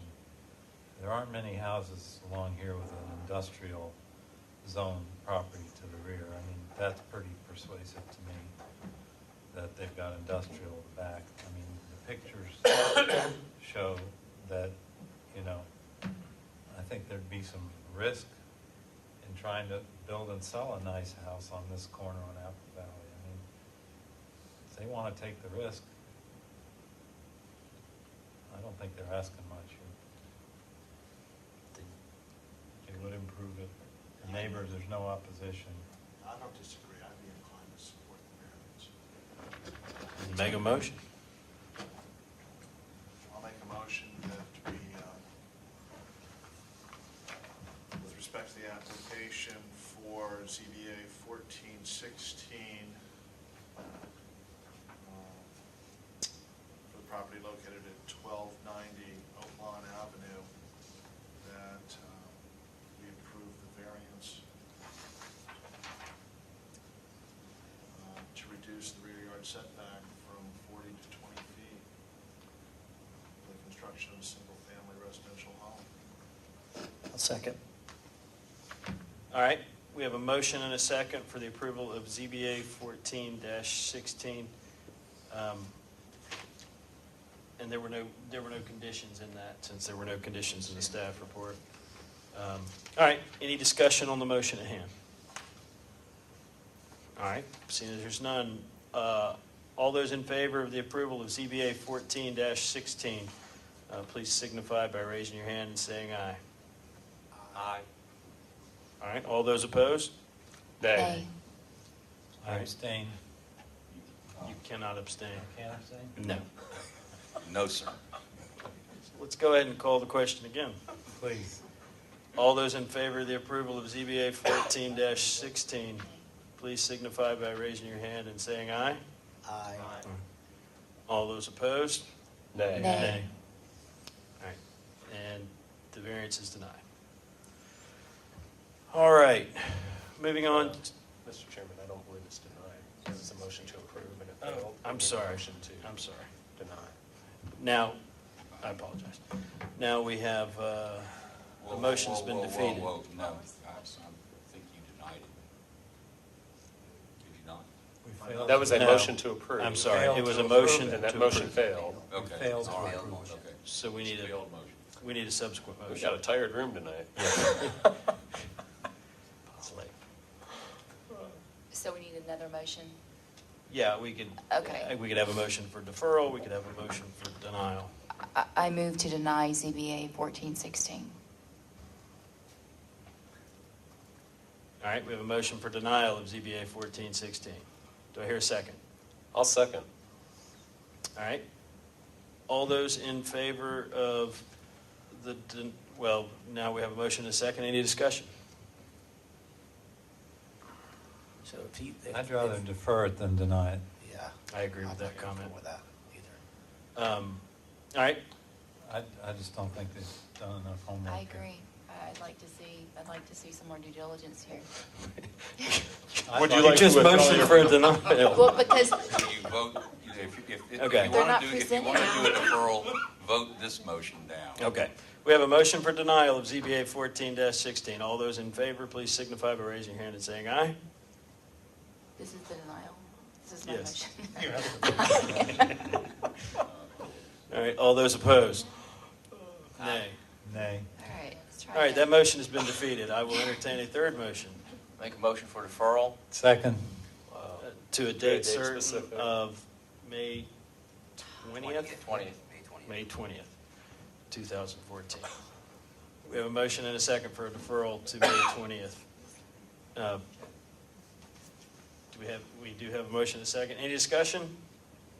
All right, all those in favor of the deferral, please signify by raising your hand and saying aye. Aye. All those opposed? All right, the motion is deferred, or the case is deferred. I'm sorry. I'm losing it. Go back to work, Mr. All right, final item for the evening, ZBA 14-17, Nelson Kunsunji, reduced front yard setback from 109.4 feet to 76.6 feet to construct a staircase at 4189 Oak Forest Drive Northeast. Thank you, Mr. Chairman. I'll make this quick. Staff stipulates to the report and has recommended that the board vote in favor of the request. Thank you. Okay, thank you. Believe you're the stand-in for the applicant? I'm the lucky stand-in. Just state your name and Rio. You must be a very good friend. Yes, he insisted that I let you know that the only reason he's not here is his mother's ill and taking a turn for worse, so. We understand. I have one thing to add. I think I have to give this to Ben. He did have his neighbors on adjacent property and across the front all sign their approval. Everybody's on board and ready to get started, so. Okay, Need copies. thank you very much. Otherwise, I'll entertain any questions and hope I can do it justice. All right, is everyone here to speak in favor of the application? Anyone here to speak in opposition to the application? All right, we'll close public comment, open to the board for questions. Seeing as there are none, I'll entertain a motion.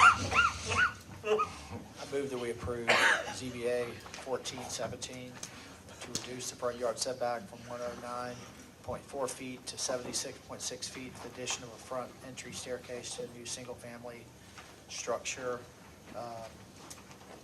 in compliance with the development, in accordance with site plan submitted on March 4th, 2014, Community Development Department. All right, we have a motion for approval, conditioned upon the staff recommendation. Do I hear a second? Second. All right, we have a motion and a second for approval of ZBA 14-17. Any discussion? Seeing as how there is none, all those in favor of the approval of ZBA 14-17 as conditioned, please signify by raising your hand and saying aye. Aye. All those opposed? All right, I think that does it for this. When I tell this story, it's going to be, It's much more dramatic. Oh, yeah. Can we get a motion and a second to close the meeting because it has to go into minute track? I'm sorry. Would anyone like to motion that we adjourn the meeting? I move to adjourn. I second. And we have a motion and a second for adjournment. All those in favor, please signify by raising your hand and saying aye. Aye. All those opposed? Nay.